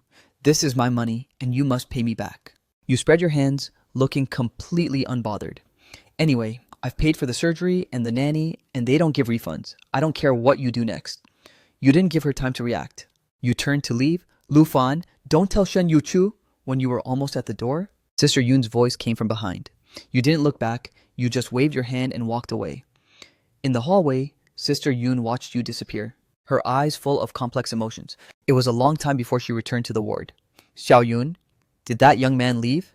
Seeing her come in alone, the mother patted the bedside for her to sit. Don't blame him. He's a good person. I've seen many people in my time. I can tell what kind of person he is just by his eyes. The old lady took her daughter's hand earnestly. I know you're filial, but there are many paths in life. If you choose wrong, you'll regret it later. Isn't my health fine? One more surgery and I'll be cured. The doctor said the risk isn't high. Go. If my being here makes you regret your life later, that's what would truly make me sad. Sister Yun bowed her head and was silent for a long time. Finally, she nodded gently. Back at home, Shen Yuchu rushed over the moment you entered, her face full of curiosity. You deliberately ignored her, happily picking up the little one. Wan Wan, what do you want for dinner? Shen Youchu's expression instantly froze. She watched in disbelief as you walked straight past her. I love whatever Daddy makes. The little one was very supportive, completely ignoring her mother's slumped face. Okay, then Daddy will go cook now. You kissed the little one and turned toward the kitchen. Lu Fan, I'm angry. Shen Yuchu pouted, her face full of grievance. That look was basically an accusation. This guy actually ignored her. Did he not know how anxious she was waiting at home? You turned her around with an innocent look. What's wrong? Shen Youchu got even angrier. He called her a dummy so tenderly when he left, but now he was playing dumb. She huffed and sat on the sofa, crossing her arms and turning away. You smiled, deciding to stop teasing her. When you go out tomorrow, remember to take your 2 loyal bodyguards. With your temper, you'll be bullied to death if you don't take them. Shen Youchu's eyes instantly lit up. The speed of her mood swing was amazing. Sister Yun agreed. What do you think? All right, I'm going to cook. Don't bother me. In the end, Shen Yuchu didn't ask how you did it because you just play dumb. But it didn't stop the light in her eyes from growing brighter as she looked at you. She probably felt that since you changed, there was nothing you couldn't do. Early the next morning, Shen Yuchu got up. You also skipped your run for once. The two of you worked in the kitchen together in perfect sync. Wan Wan was still sleeping. Shen Yuchu was afraid that if she saw the little one awake, she wouldn't be able to bear leaving. Breakfast was ready. She ate quietly and you sat beside her, nagging in constant reminders. Remember to call often when you're there or Wan Wan will miss you. If anything happens out there, tell me. Don't act like a dummy and keep it all inside. Shen Yuchu sipped her porridge, listening to your words, suddenly feeling a sense of loss. She almost didn't want to leave. She ate extremely slowly until the bowl was empty. Just then, her phone rang. You had to remind her before she snapped out of it to answer. Hello? Sis Shen, I'm ready. Sister Yun is with me. When are you coming over? I'll be there soon. Just wait a bit longer. Okay. See you downstairs at my place then. The call ended. Shen Yuchu looked up at you. The complex look in her almond eyes made your heart skip a beat. You had to admit, Shen Yuchu was truly stunning.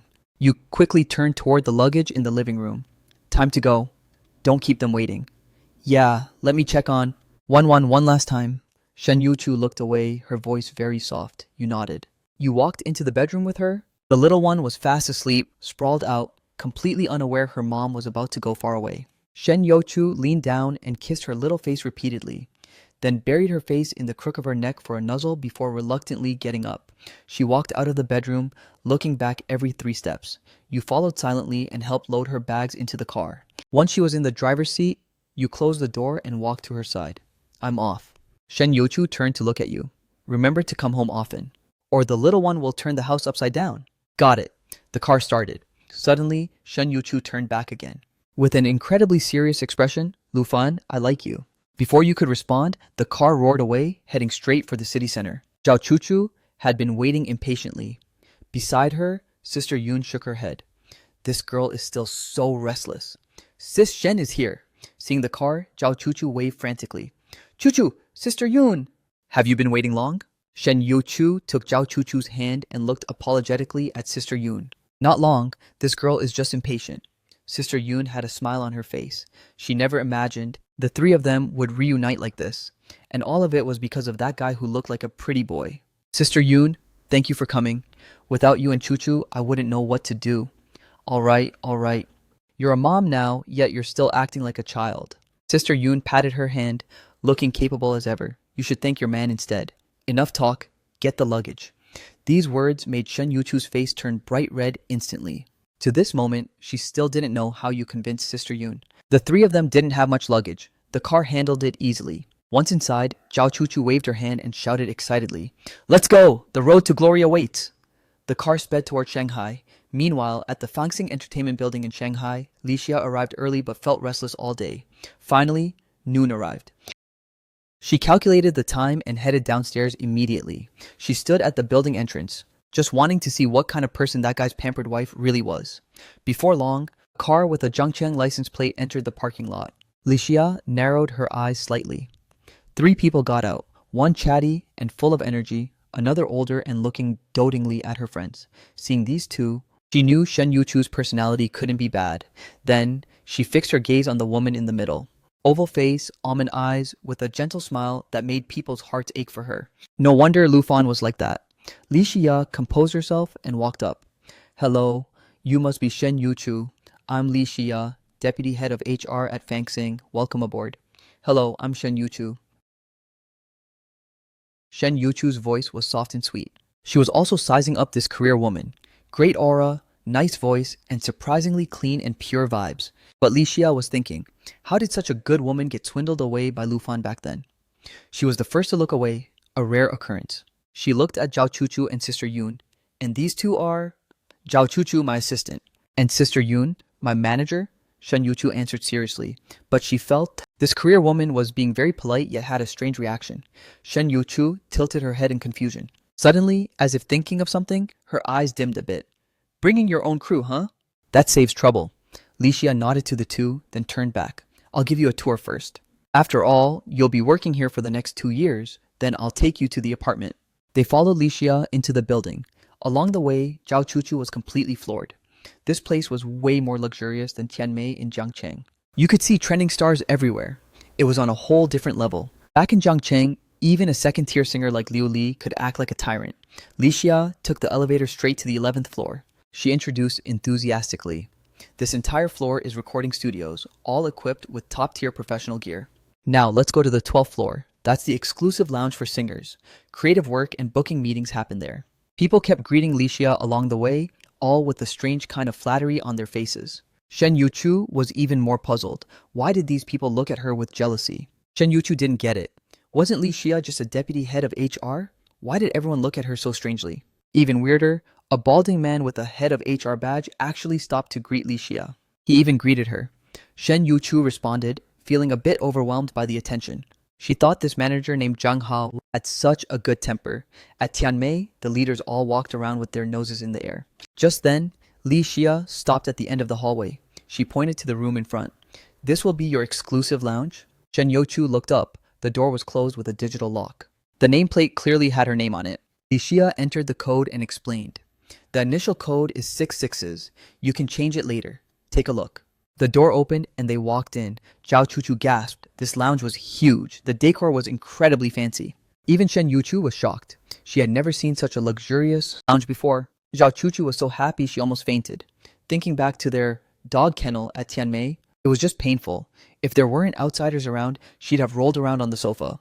Lixia smiled at their surprised looks. Not everyone gets this treatment. Top-tier resources, right?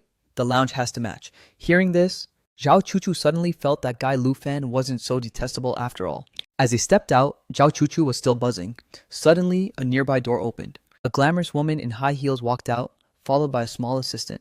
The woman's surprise flashed for a second before she greeted Lixia. "Sister Li, personally showing someone the rooms?" "Yeah, Lena heading out?" "There's a fan meet this afternoon." "Sister Li, stay busy. I'm off." Lena just glanced at Shen Yuchu and walked away gracefully in her heels. "Let's go as well." Lixia turned back with a smile. "The floor above is all meeting rooms." "I won't take you there. Let's head to the apartment to drop your bags, then go to dinner. My treat." Shen Yuchu felt she was being a bit too hospitable. Her impression of the company was good, but everything felt off. In the elevator, Shen Yuchu asked softly, "Manager Li, are you and Lufan very close?" The smile on Lixia's face froze. So that's it, huh? Shen Youchu's eyes flickered, an unspeakable feeling rising in her heart. Well, I was the one who received him when he came over. I've been following the collaboration, so we're somewhat familiar. Lixia quickly recovered. Shen Youchu just gave a soft "oh" and stopped talking. The group went downstairs. Lixia led the way in her gray Mercedes. Shen Youchu followed slowly in her car. As soon as they got in, Zhao Chuchu was mindlessly praising the place. It took a look from Sister Yun to make her quiet down. Sis Shen, what's wrong? Zhao Chuchu leaned over the front seat and asked curiously. Nothing. Chuchu, keep talking. This is called nothing?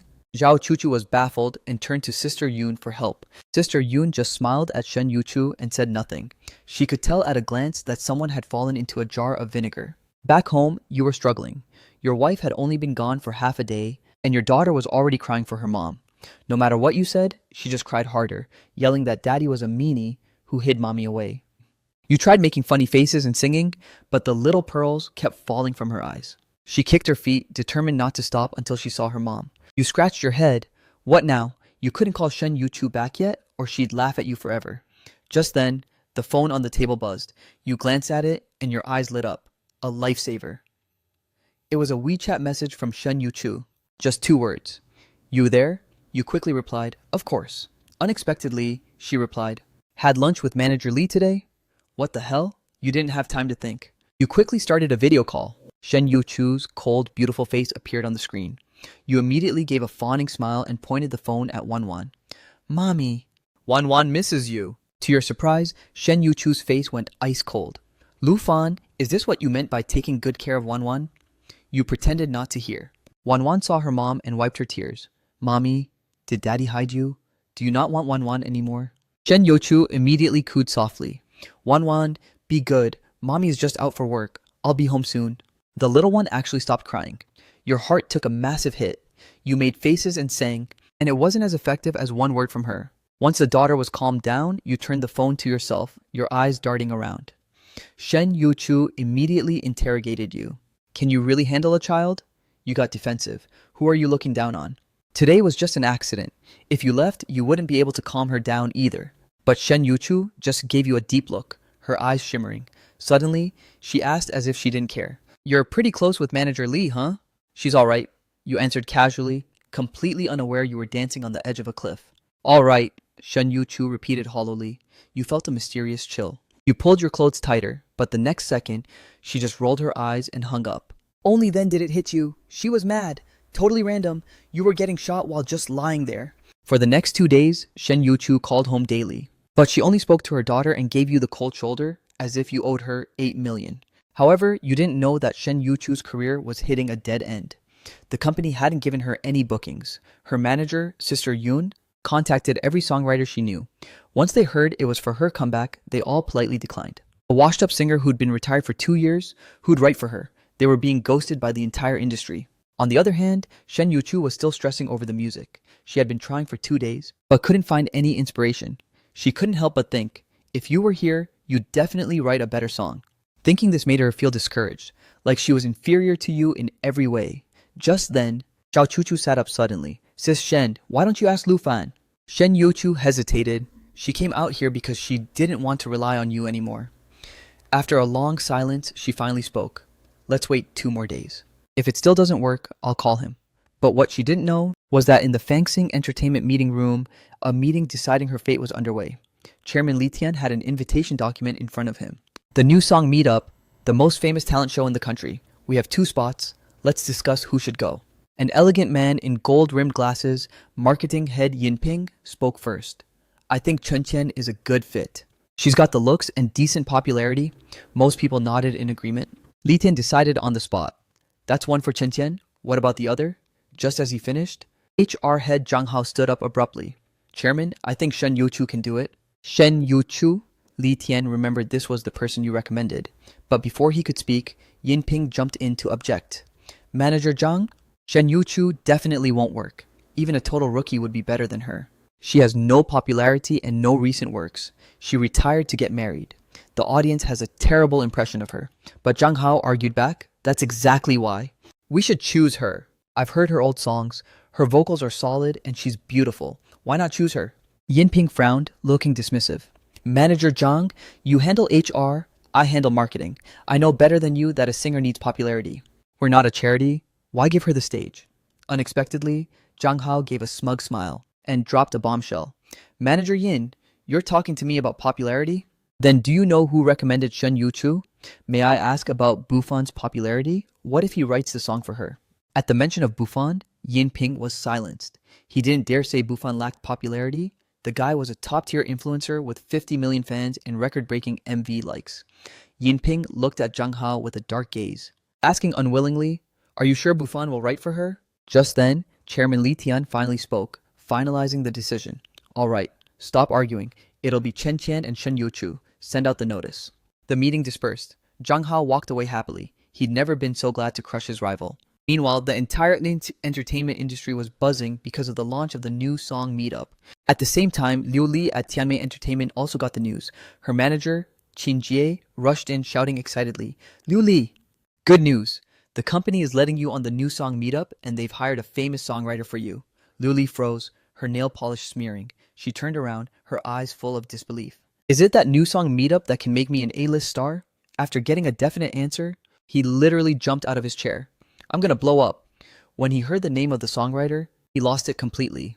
The godfather of music, Wu Mian? That's insane. Me and Wu Mian are a power duo. Qin Jie watched his arrogance and could only sigh helplessly.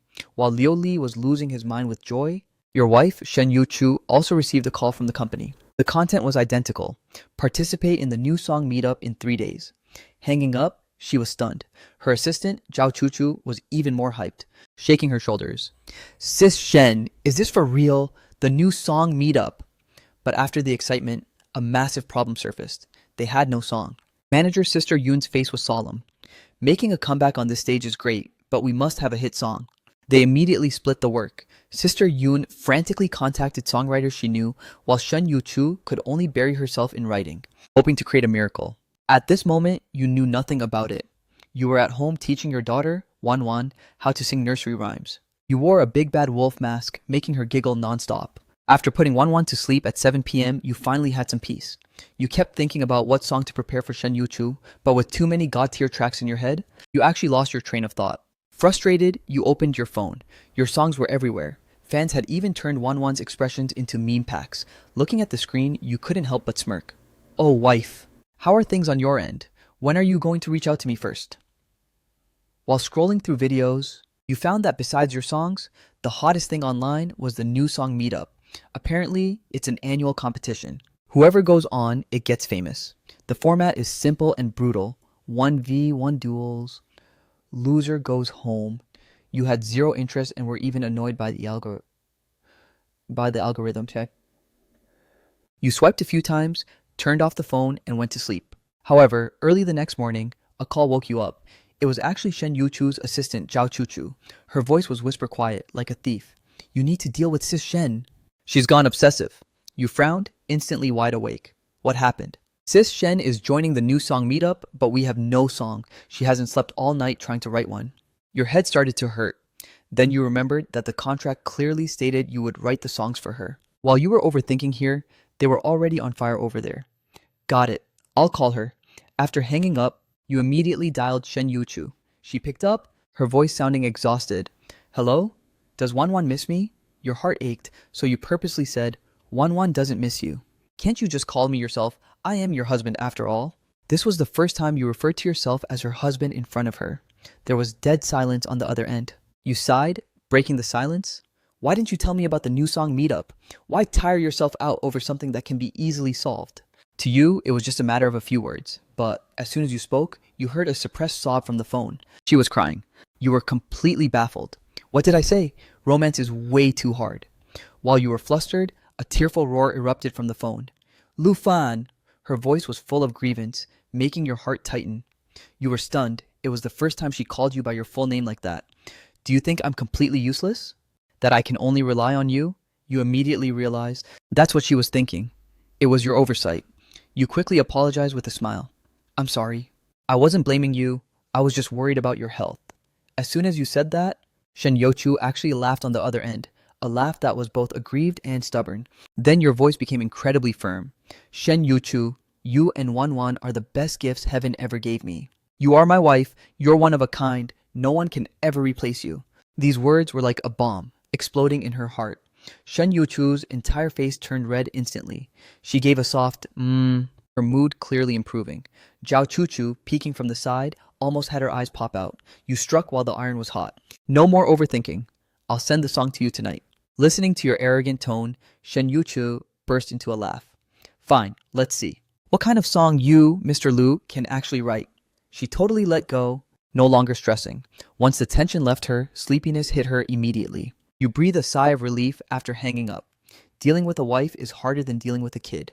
Then you took out pen and paper, but got stuck again. Too many god-tier songs. Which one to pick? Just as you opened the window in frustration, a young couple was saying goodbye downstairs. The boy dragged a suitcase, and the girl's eyes were misty. Love rises with the wind. The wind stops, but the heart remains unsettled. A spark of inspiration hit you. You had the answer. You rushed to the table and wrote 3 words. The wind rises. Notes flowed from your pen as you became fully immersed until your daughter, Wanwan, spoke. Daddy, I'm hungry. That pulled you back to reality. You instantly beamed. Little baby is hungry? Daddy will cook right away. Her word was law. Without wasting a second, you headed into the kitchen. 2 hours later, after eating and drinking their fill, the father and daughter lay down on the sofa. That's when Shen Yuchu's video call came in. She had dark circles and looked exhausted. Seeing your lazy state, she immediately made a pitiful face, her almond eyes tearfully accusing you, as if saying, I'm out here working while you two are home enjoying life. How could you stand that? You immediately raised your hands in surrender. I haven't been idle. The song is done. Wanwan mimicked you, raising her little hand and saying in a milky voice, Wanwan hasn't been idle either. I watched 2 fewer episodes of cartoons and learned 5 more numbers. Shen Youchu instantly lost her composure. She admitted she couldn't beat this little sprite. Okay, our Wanwan worked the hardest. Come give mommy a kiss. The little one immediately sent a mwah. Seeing the chance, you shamelessly leaned in. Haha, no reward for me? The little one even cheered from the side. Shen Youchu's face turned beet red. Finally, unable to withstand the pressure, she gave you a symbolic kiss.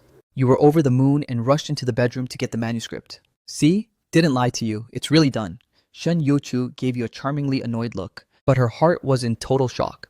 It had only been a few hours and a song was already out. This man was a straight-up monster. The family chatted for a while longer before you sent her the full score. You hung up, ready to take the kid out. Shen Youchu called back on video. As soon as it connected, she stared at you with a burning intensity. What's up? Your voice even stuttered. She mimicked your tone and asked back, Can't I video call you for no reason? Man, not only was she pretty, she also held a grudge. You laughed it off, but she suddenly spoke up. What exactly are you hiding from me? You scratched your head, looking innocent. Shen Yuchu's face reddened and her voice rose. I mean your songs. Oh, those... You rubbed your nose, trying to play it cool. Would you believe me if I said I suddenly became a genius? Shen Yuchu looked at you deeply, but didn't press further. She looked at the lyrics for a while before saying softly, Thank you. Then she looked up and smiled, her eyes incredibly firm. I won't let this song go to waste. The video ended. Shen Yuchu knocked on Zhao Chuchu's door. Zhao Chuchu looked surprised. Sis Shen! We have a song?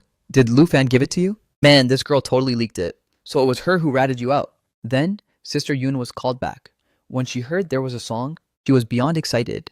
After being rejected everywhere, they finally didn't have to deal with people's attitudes. The 3 rushed to Fang Xing Entertainment and headed straight to the 11th floor studio. Shen Youchu decided she was going to live there. Time flew. Zhao Chuchu handled the background music and copyrights. Shen Youchu finally emerged from the studio. But just as they were about to go eat, the door across from them opened. A girl walked out. She froze when she saw Shen Youchu, but still nodded politely. Shen Youchu smiled back.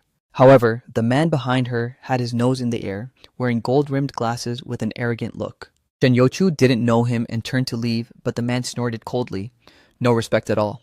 Doesn't even know to greet a superior. The girl named Chen Tian quickly explained, Uncle, she just got here. How would she know you? Turns out this man was a company executive, Yin Ping, and Chen Tian was the singer who would be participating in the new song meetup alongside Shen Youchu. What was more unexpected was that Chen Tian was thinking, she got a song from Bufan, so it shouldn't be bad, right? She was actually your fan too. For the next few days, Shen Youchu left early and came back late, practicing like her life depended on it. Sister Yun posted her comeback announcement online. However, the few thousand fans she had were mostly inactive accounts. The announcement sank without a trace. Only a few old fans and sharp-nosed marketing accounts noticed. When they saw the words "new song meetup," they knew the traffic was coming. So, news of Shen Yuchu's comeback started appearing across the net.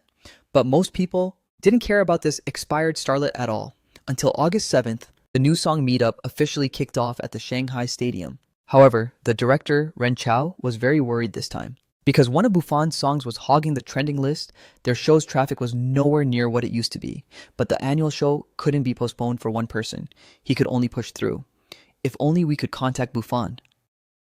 If he could be a mentor, the traffic would explode. But he never imagined that the big shot he couldn't even invite was currently acting like a thief, sitting quietly in the audience holding a baby. Yes, you hid it from your wife and brought Wanwan to Shanghai just to cheer for her in person. The little sprite was thrilled because she was about to see mommy. You looked at the light sticks waving throughout the arena, but not a single one was for your wife. You quietly opened the live stream, where the comments were overwhelming, but not one person supported Shen Yuchu for the win. There were 4 favorites. One of them was that Liu Li, the one who dared to try and hurt your daughter. Meanwhile, behind the scenes, Liu Li stared at Shen Yuchu with a grim face. What are you doing here?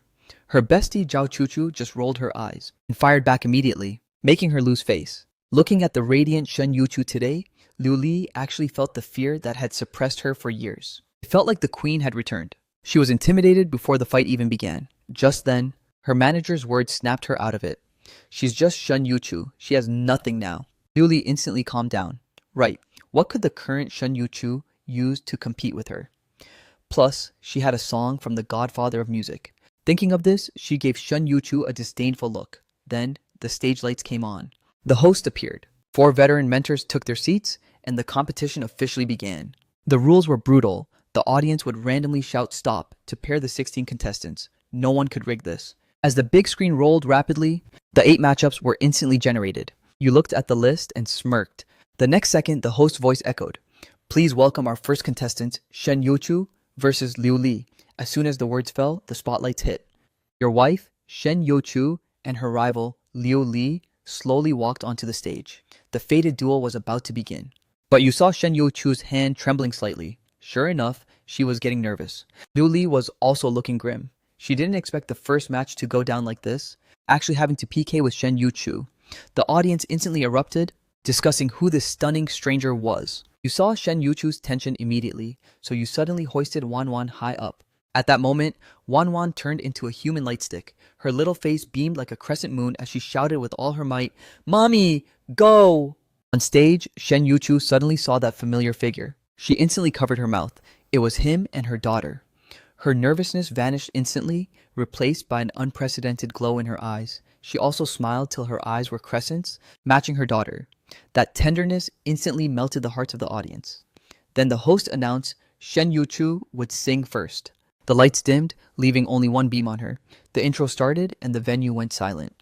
Just then, the song titled "The Wind Rises" appeared on the screen. And in the composer column, 2 words were clearly written. Bufan. The entire crowd gasped. This unknown singer actually got the mysterious Bufan to write a song for her. Liu Li, backstage, was speechless, her hands trembling uncontrollably. The next second, Shen Yuchu's ethereal voice rang out. I once couldn't pull myself out of the greatness of the world, intoxicated by love, immersed in dreams, no struggle, no fear of being a joke. You could hear a pin drop. Everyone was immersed, as if seeing their lost youth. Shen Yuchu was completely into it. Her gaze pierced through the crowd toward the 2 most important people in her life. I finally returned my youth to him, along with the midsummer from my fingertips. Where the heart moves, let it go with the wind. In the name of love, would you still be willing? A god-tier song. Everyone, both at the scene and in the live stream, was completely infected. Countless familiar yet strange faces flashed through their minds, finally settling on that most unforgettable person from their youth. So this was The Wind Rises, a wind that blew away the secrets buried in their hearts called youth. Just then, a thud came from backstage. Liu Li slumped to the ground, her face ash gray and her lips trembling. She didn't even have the courage to go on stage. Shen Yuchu, with perfect vocals and this invincible song, had completely crushed her pride. Her manager, Qin Jie, gave a bitter smile. A lack of skill is a lack of skill after all. Even the mentors on the panel showed looks of envy. The music faded and the whole venue was dead silent. Shen Yuchu looked at the crowd, feeling a bit lost. You slowly opened your eyes, saw her nervous look, and smiled. Just then, Wanwan claps her little hands hard for her mommy. The next second, applause erupts like a tidal wave, thundering through the entire venue. With tears in their eyes, the audience gives Shen Yuchu their most passionate support. At the same time, the livestream chat for the new song Meetup completely blows up. As expected, a Bufan production is always a masterpiece. I'm crying? This isn't just a breeze? This is a straight-up tornado. At this moment, no one remembers their previous disdain for Shen Yuchu. They thought she was just filler, but she opened with a royal flush. Shen Yuchu gives a deep bow, casts a lingering look at you and her daughter, and heads backstage. However, the competition continues.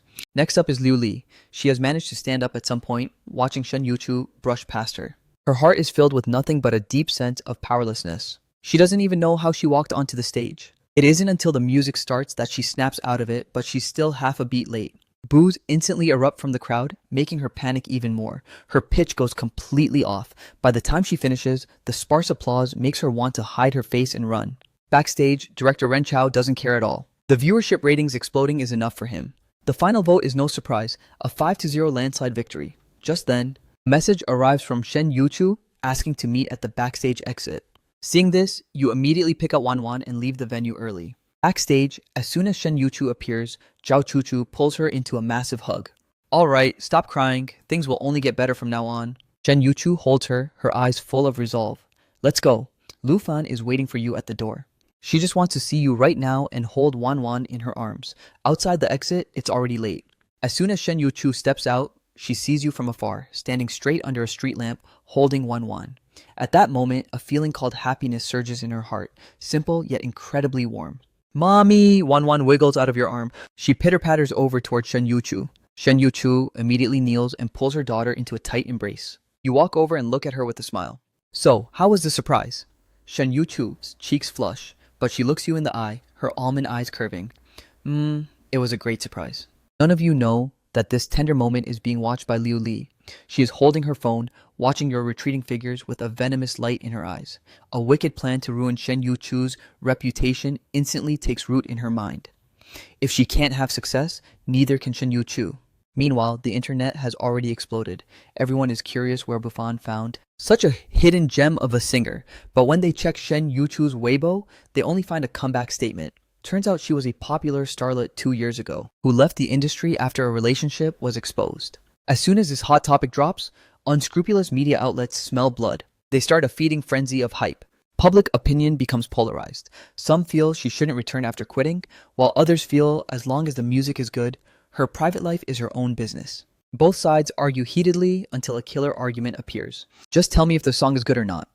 Instantly, the doubters are silenced. They can only choke out that it would sound just as good if someone else sang it. Just then, Fangsing Entertainment finally steps in. An announcement detonates across the web. Not only does it congratulate Shen Yuchu on advancing, it drops a bombshell for the next round. Shen Yuchu will still be performing a song by Bufan. After the competition, a full album written by Bufan will be released. What? More than one song? The whole internet is in an uproar. The topic of Shen Yuchu and Bufan instantly hits #1 on the trending list. However, a more malicious post is quietly climbing. Early the next morning, it hits #10 on the trending list with a shocking title, Shen Yuchu cheats with mysterious singer Bufan. The post claims she used her beauty to seduce Bufan for her comeback. Countless marketing accounts repost it. The comment section turns ugly, so she's just selling her body. Bufan isn't any better either. They're in this together. Although some fans believe in Bufan's character, their voices are quickly drowned out. In just 1 hour, this post and Shen Yuchu's Weibo take the top 2 spots on the trending list. Meanwhile, you've just finished your morning run and are completely unaware. On the other side, Shen Yuchu has dark circles under her eyes as she walks out of her room listlessly. She had insomnia last night, her mind filled with the scene of you holding her hand at the hotel. Sister Yoon and Zhao Chuchu see her and assume she stayed up all night because of the trending rumors. Zhao, Chuchu rushes over, eyes full of anxiety. Sis Shen, what did Lu Fan say? Doesn't he plan to clarify things? It's best if Lu Fan clarifies this personally. If Sis Shen posts a statement, it'll just backfire. But Shen Yuchu's mind is a mess. She looks at Zhao Chuchu blankly. Clarify what? What happened to Lu Fan? Zhao Chuchu is speechless. She realizes Shen Yuchu has no idea. She stomps her foot. Sis Shen, you're still thinking about him? He's fine, but you're in trouble. Check your Weibo. Shen Youchu finally realizes something is wrong. She opens her phone. Instantly, a flood of DMs and comments fills her screen. When she clicks on the malicious DMs, her hand trembles. She takes a deep breath and scrolls down. 9 out of 10 are insults. Exiting the DMs, she sees the original post and the endless wave of marketing accounts following suit. A moment later, Shen Youchu puts down her phone and continues breakfast, her expression eerily calm. It's as if nothing happened. This makes Zhao Chuchu even more worried. Sis Shen, aren't you guys going to do anything? Shen Youchu pats her hand to comfort her. Chuchu, the innocent will be cleared, but the court of public opinion doesn't care if you live or die. Shen Yuchu's eyelashes tremble. Her heart is in a storm, but she knows that since you release songs anonymously, you don't want to expose your identity. She can't expose you. The whole internet is waiting for an explanation. Finally, Shen Yuchu's Weibo updates. Everyone clicks in, then freezes. There's no long PR essay, just 4 simple words. The innocent are clear. This only makes the online mob more aggressive. Meanwhile, at the Tianmei Entertainment Building, Liu Li is laughing her head off. Even though she got scolded by the company, seeing Shen Youchu dragged through the mud makes her incredibly happy. The uniform negative comments online are all from the bots and marketing accounts she paid for. But as long as it messes with Shen Youchu, she thinks it's worth it. Beside her, Qinji looks grim. She thinks Liu Li has gone insane. Liu Li, this is defamation. If Bufan pursues this, you're finished. Liu Li dismisses it. How is it defamation? If nothing was going on, why would Bufan write for her? Look, there isn't even an explanation. Just the innocent are clear. So pretentious. Qinjie watches the manic Liu Li and is already planning to dump her. Meanwhile, you are leisurely taking a shower at the hotel. The phone outside is ringing like crazy. You quickly finish up and walk out in a towel. Seeing the caller ID, you're a bit surprised. Hello? Manager Li, why are you calling a nobody like me today? Li Xia's annoyed voice comes through. A nobody? You have the nerve to call yourself a nobody? You've practically bought out the trending list. You scratch your head. That seems true. Seriously though, what's up? Li Xia grinds her teeth, her tone even worse. It's about your wife. Shen Youchu is being flamed to death and you're just sitting there? Hearing she's being flamed, you turn serious instantly. What happened to Shen Youchu?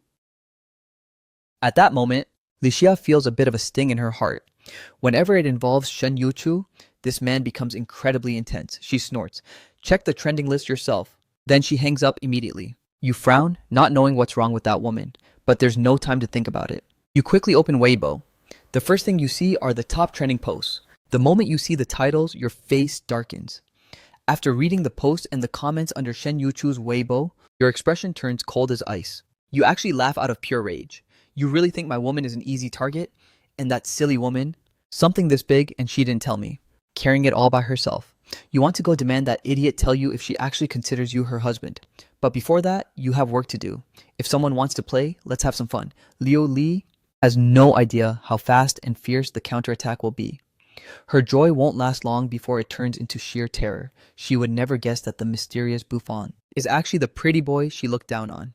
At 10 a.m., the internet is still buzzing about Shen Youchu's scandal. Suddenly, Bufan's short video account blows up. As the other protagonist of the event, a mysterious legend with tens of millions of fans, he doesn't even need the platform to push his video. Fans spontaneously push the video to the top of the trending page. Bufan actually showed his face to prove the truth. No one expected him to step out at this critical juncture, but when everyone clicks the video, they're stunned. This isn't a proof video. This is a straight up flex and a declaration of war. In the video, you look serious.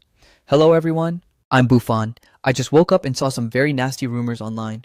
People are questioning why I write for Shen Youchu, even making up lies about an affair. You face the camera, your voice rising sharply. I just want to ask one thing loudly. What's wrong with me writing songs for my damn wife? What's the problem?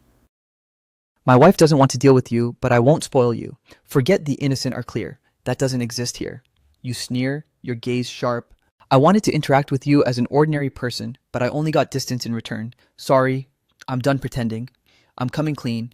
My name is Lu Fan. Shen Youchu and I both left the industry because we were dating, and we've been married since. As for why I'm called Bufan, not ordinary, now you know. Happy? Now, to the person who posted the rumor and those marketing accounts, sorry, I've already gathered the evidence. None of you are getting away. And to those bots, every single one of you, wait for your lawyer letters. The video leaves the whole internet in shock. They'd been fighting all morning, only to find out the two were literally a married couple. No one expected the mysterious Buffon to be Lufan. This is absolutely insane.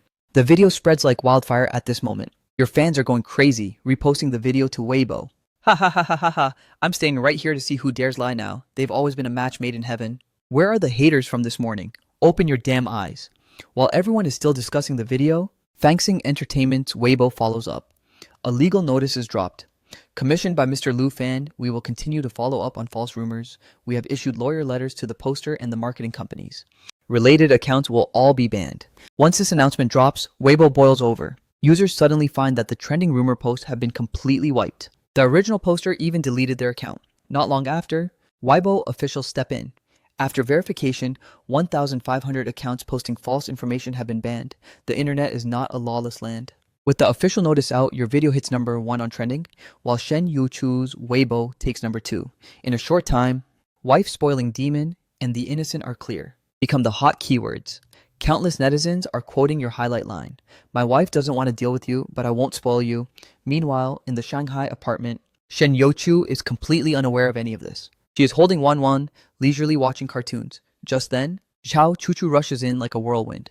Her face is glowing with excitement. She shoves her phone in Shen Yuchu's face. Sis Shen, look, he posted a video. Shen Yuchu looks up, confused. Zhao Chuchu stomps her foot. Sis Shen, you're too gentle. What will you do in the future? You really should learn from Lu Fan. Look at him going hard. It's so satisfying. Shen Yuchu takes the phone and clicks the video. That familiar, domineering voice instantly rings out. When she finishes the video, her mouth hangs open slightly, her face full of shock. Zhao Chuchu is still chirping beside her. Sis Shen, do you know what netizens are calling him now? The wife-spoiling demon? Ha ha ha ha ha. It's so funny. Hearing those 4 words, Shen Yuchu's cheeks flush pink. A hint of sweetness rises in her heart. Who doesn't want to be spoiled? Thinking of this, she leaves her daughter behind and walks quickly back to her room. Only Zhao Chuchu and Wan are left in the living room, staring at each other. Back in her room, Shen Yuchu hesitates at the dial screen. What should she say? That those words were too embarrassing?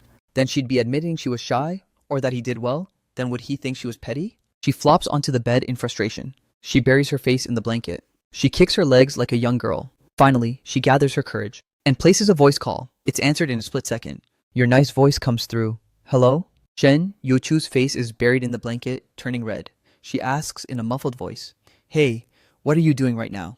Instead of an answer, she hears your laughter. What are you doing? Trying to smother yourself with a blanket? Shen Yuchu gasps. She jerks her red face up, looking panicked. How does he know what I'm doing? Then she sees the phone screen and realizes she accidentally tapped a video call. The words social death are written all over her face. Shen Yuchu freezes with her mouth slightly open, staring blankly at you in the video. You rub your nose, thinking she's surprisingly cute like this. The next second, she lets out a cry and buries her face back in the blanket like an ostrich, refusing to come up. Embarrassing! Her muffled voice comes from the blanket. Don't you dare laugh! You finally manage to stop laughing. Okay. I won't laugh. I was just about to head to the apartment. Are you coming to pick me up? Wait for me there. Shen Yuchu finally looks up, her watery almond eyes staring at the screen, her face still flushed. She doesn't ask why you posted the video. Some things don't need asking. But since she doesn't ask, you speak up, your tone turning serious. I still have to say something. Shen Yuchu, you were being flamed that badly. Why didn't you tell me? What exactly do you take me for? Shen Yuchu is silent. You ask what she takes you for, and she's a bit lost herself, but a second later, she has the answer. It's love. She likes to change you. She likes how cautious you are. Taking care of them, it's just his past experiences made him afraid to open his heart easily. However, you are met with a long silence. Then your disappointed voice rang out again. It's okay if you don't say it. I'm downstairs. Come pick me up. The video cut off and Shen Yuchu snapped out of it. Recalling your tone just now, her heart suddenly stung like a needle prick. Did she let him down? She scrambled out of bed, only wanting to see you as quickly as possible. Her footsteps hurried as she rushed out the door. You got in the car, but your emotions didn't fluctuate much. You just gazed quietly out the window. However, Shen Yuchu didn't start the car. Instead, she turned around and stared intently at your profile. She took several deep breaths before finally speaking. Lu Fan, I'm sorry. You turned to look at her slightly red eyes and gave a bitter smile. You never truly owned it, so how could you lose it? You spoke softly. No need to apologize. Actually, I'm not the Lu Fan you think I am. You don't need to feel guilty. But Shen Yuchu stared right at you. But is this Lu Fan you? You were momentarily stunned. You remembered she had asked the same question at the amusement park. You scratched your head and could only answer, I am Lu Fan. Then you are the Lu Fan I'm thinking of. Her firm answer left you completely dazed. You gripped your trembling fist tight and finally voiced the fear in your heart. But I'm afraid. I'm afraid that one day you won't need me anymore. Lu Fan, Shen Yuchu suddenly interrupted, her eyes full of heartache. She firmly grasped your trembling hand, leaned gently against you, and declared word for word, You are Wan Wan's dad and my husband. No matter what happens, we will never leave you. The most important thing is that you are by our side. With her soft body in your arms and her gentle words in your ears, you instantly got the answer you wanted. Holding her, you suddenly laughed. From now on, nothing could shake your heart.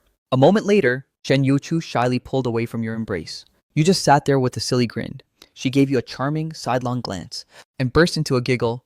This fool is so easy to please. As the car slowly drove away, the mindsets of both people had undergone a total transformation. Meanwhile, in the Tianmei Entertainment apartment, impossible! How could Bufan be Lu Fan? That pretty boy. Liu Li was acting like a madwoman, sweeping all the cosmetics off her table in one go. Amidst the harsh sound of shattering glass, she still felt it wasn't enough and stepped forward, stomping down hard. Ruined along with the cosmetics was a lawyer's letter sent from Fangsing Entertainment. She had been exposed. The original poster, seeing things go south, immediately ratted her out as the mastermind. Now, the company has ordered her to take a hiatus. She knew she was finished. Qin Jie stood nearby, watching with a sense of schadenfreude. So Lu Fan really is Bufan. He hit it way too deep. She couldn't help but sigh.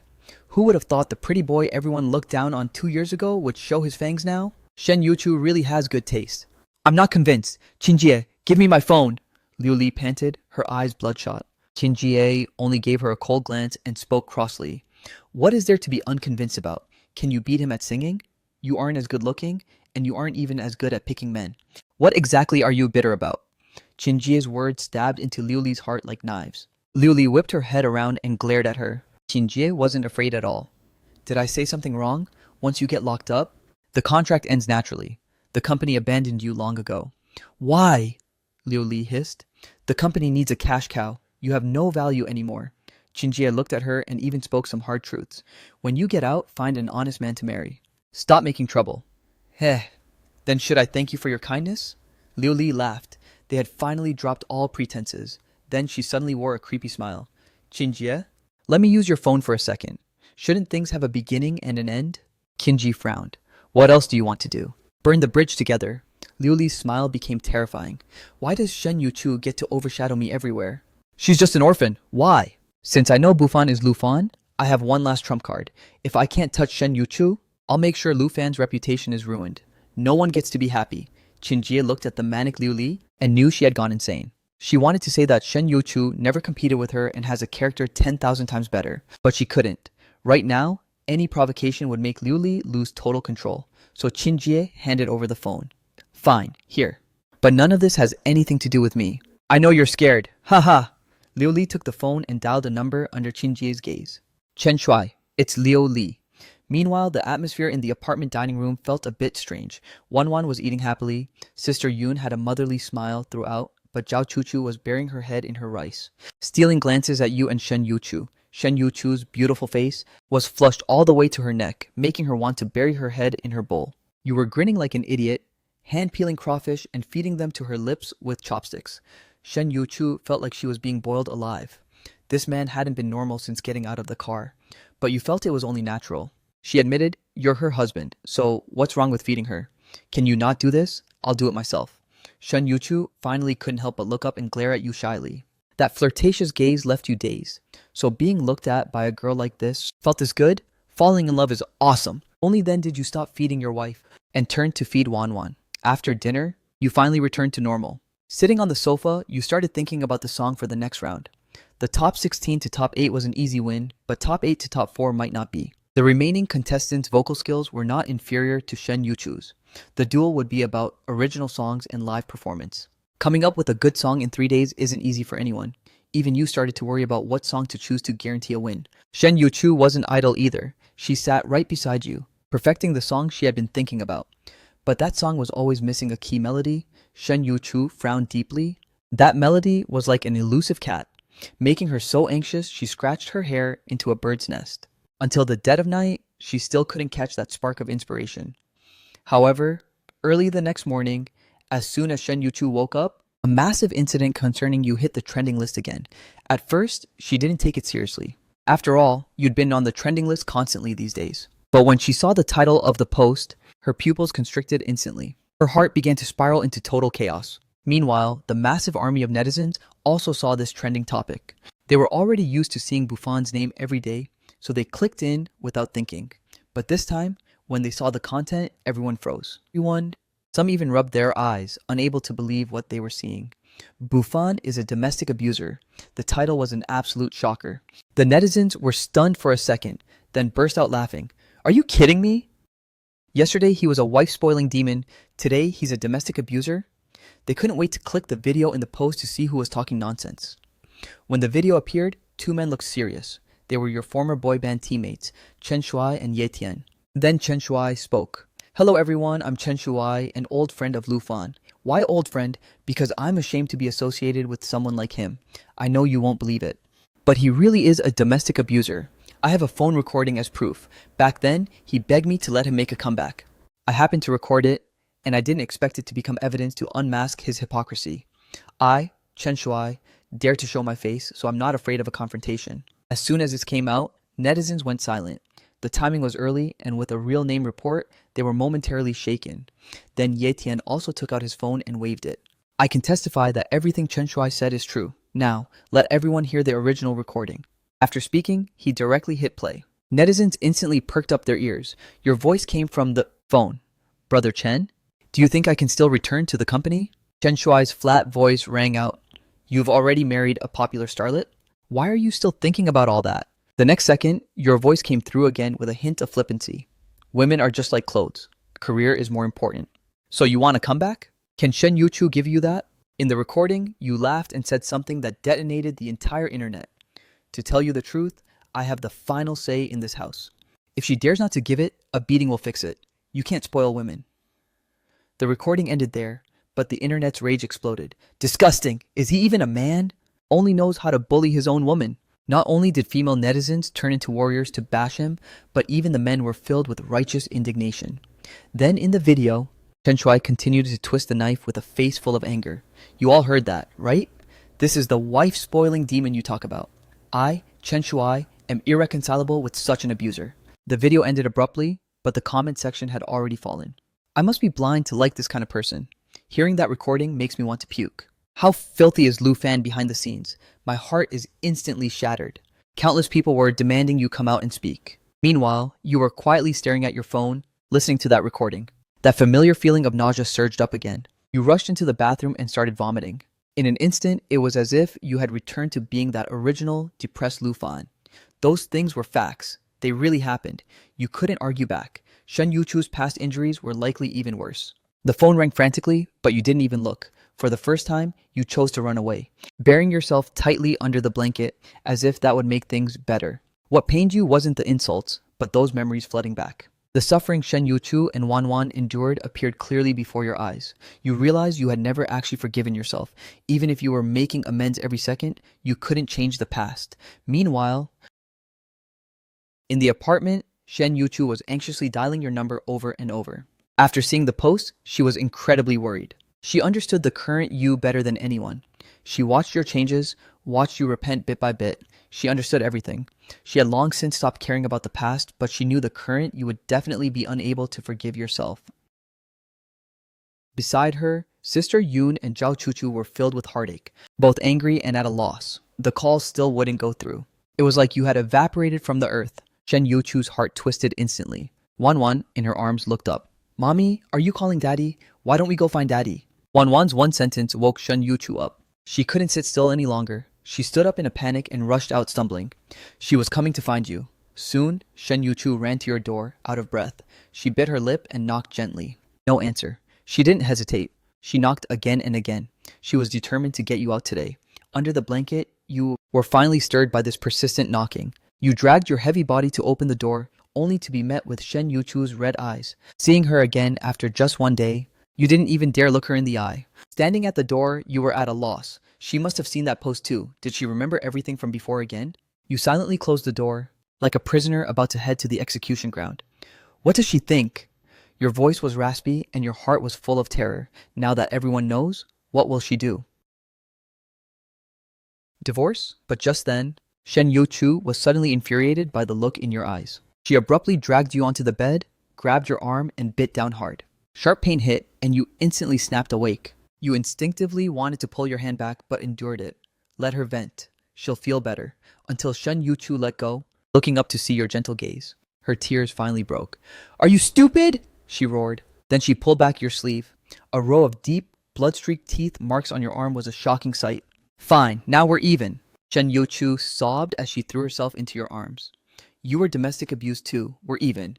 You're not allowed to be sad anymore. At this moment, you were completely stunned. The soft body in your arms felt so unrealistic. You touched her head in disbelief. It was real. Your mood instantly rocketed from hell to heaven. You grinned. Shen Yuchu said you're even. Since isekaiing here, you'd been cautious, always feeling like you owed them. Now someone finally told you, we're even. It felt so good. Tears fell uncontrollably. You weren't just saving them, you were saving yourself.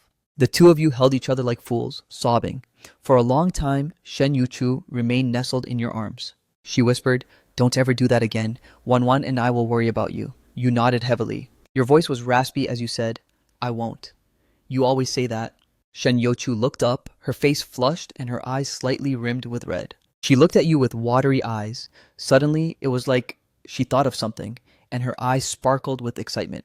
Right, I think I found that melody. What melody? You couldn't help but reach out and ruffle her hair, rubbing her head like she was a puppy. The song I've been working on. I have inspiration now. As soon as she spoke, she broke from your embrace to strike while the iron was hot. You scratched your head with a bit of regret, then took out some manuscript paper from your bag and handed it to her. I was planning to write a song tonight, but you do it. Shen Yuchu nodded with a red face. Sitting cross-legged on the bed, she quickly began creating. She hummed a tune, her pen flying.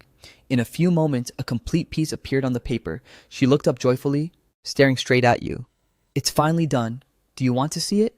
You shook your head gently. I'd rather hear you sing it to me. Shen Yuchu's face turned even redder. I don't have lyrics yet, she whispered.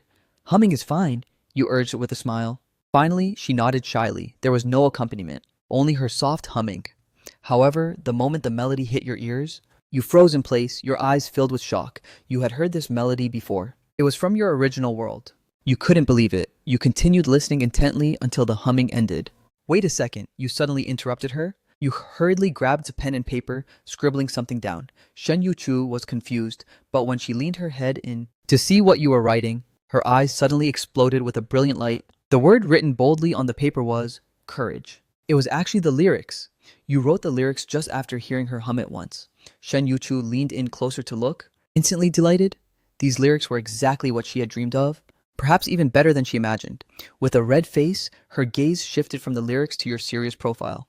In that moment, as if possessed, she couldn't help but give your cheek a quick kiss. Your hand jerked, and the ink instantly blotted the paper.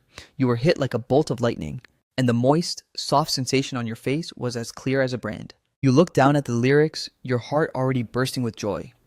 This was the courage Shen Yuchu wanted. But Shen Yuchu panicked immediately after. She lowered her head, wishing she could find a hole to crawl into.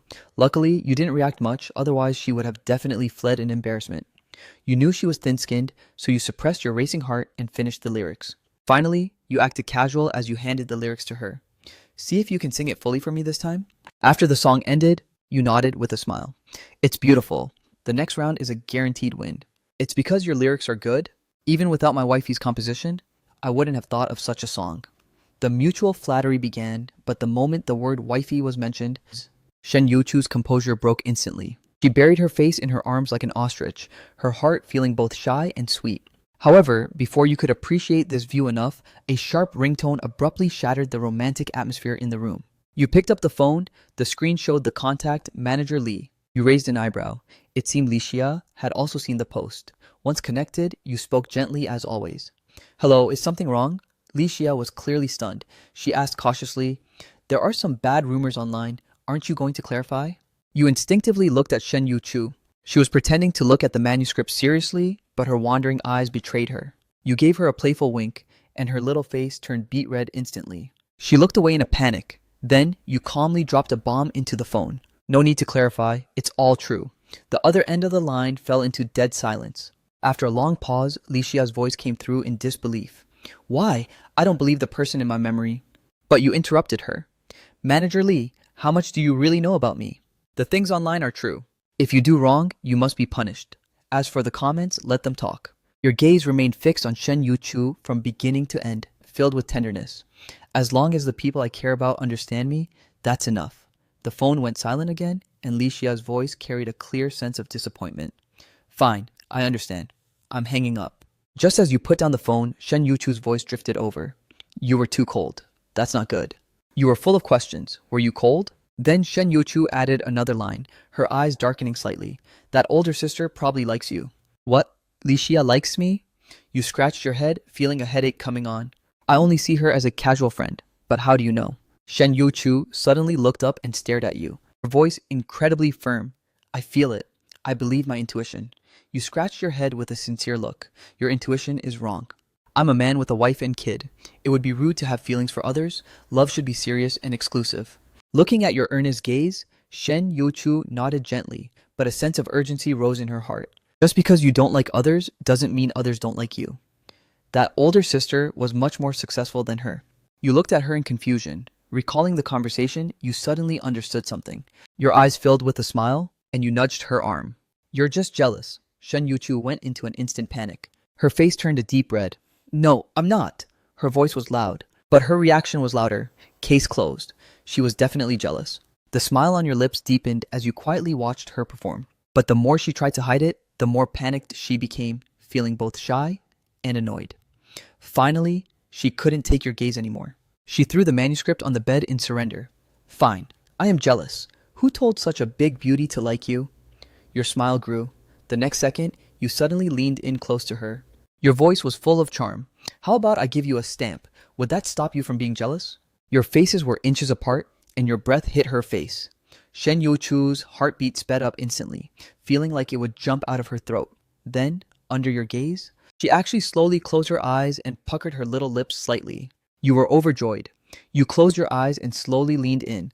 Later, Shen Yuchu had to participate in the top 8 of the new song meetup. Right now, she was practicing at Fangsing Entertainment. You went back to the apartment where only the nanny, Sister Yoon, and your daughter Wanwan were home. Sister Yoon's attitude toward you was complex. She was grateful for your recent changes and help, but she still remembered the hurt you caused Shen Yuchu in the past.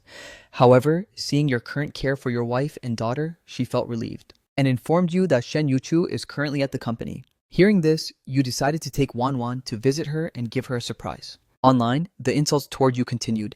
Netizens even formed denunciation groups, hoping Shen Yuchu would take the chance to get a divorce. However, Shen Yuchu's Weibo suddenly updated with a pin post. Meeting a good person in this life is such a blessing. A gentleman corrects his mistakes and others follow. My heart is the same. These 2 lines instantly made the netizens go wild, speculating whether Shen Yuchu was being controlled. You took Wanwan to Fangsing Entertainment and ran into Chen Tian, who was also a contestant. Chen Tian was a fan of Shen Yuchu. After meeting you in person, she felt you were quite approachable and even asked for your autograph. Afterwards, you went to the recording studio, watching Shen Yuchu singing through the glass. Your eyes were full of tenderness. Once the song ended, Shen Yuchu was overjoyed to see the 2 of you, calling out husband shyly and sweetly. The second episode of the new song meetup arrived as scheduled. The hype was unprecedented. You took Wanwan and wore a mask to stay low profile at the scene. Shen Yuchu's opponent was Xiao Feibai from Shengxi Entertainment. Before the competition started, the live audience loudly questioned Shen Yuchu if she had personally posted that Weibo or if she was coerced. Shen Yuchu's gaze was firm as she looked at you in the audience and announced loudly, I like him. I like Lufan. He's great. Some love is just faded. Then the screen showed the song title, Courage, lyrics, Lufan. Composition, Shen Yuchu.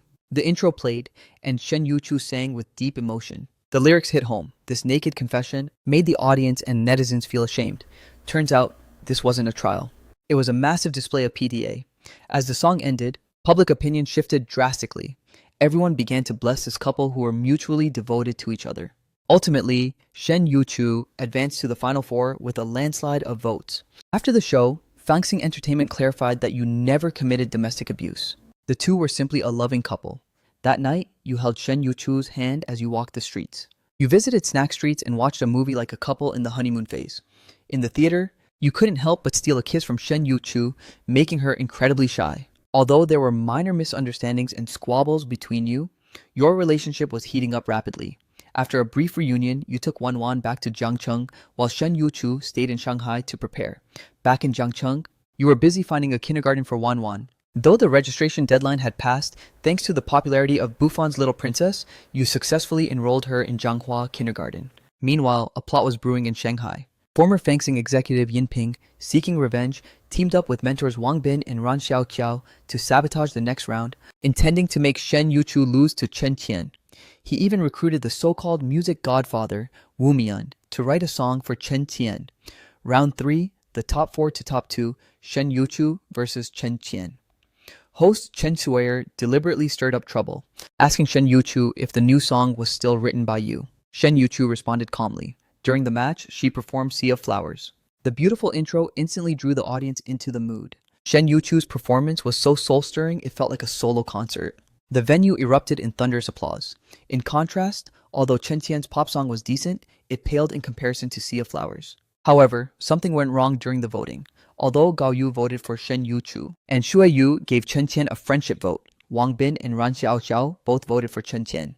This gave Chen Qian the lead. The crowd was in an uproar, and cries of rigged were everywhere. However, at the critical moment, Xue Yu stood up.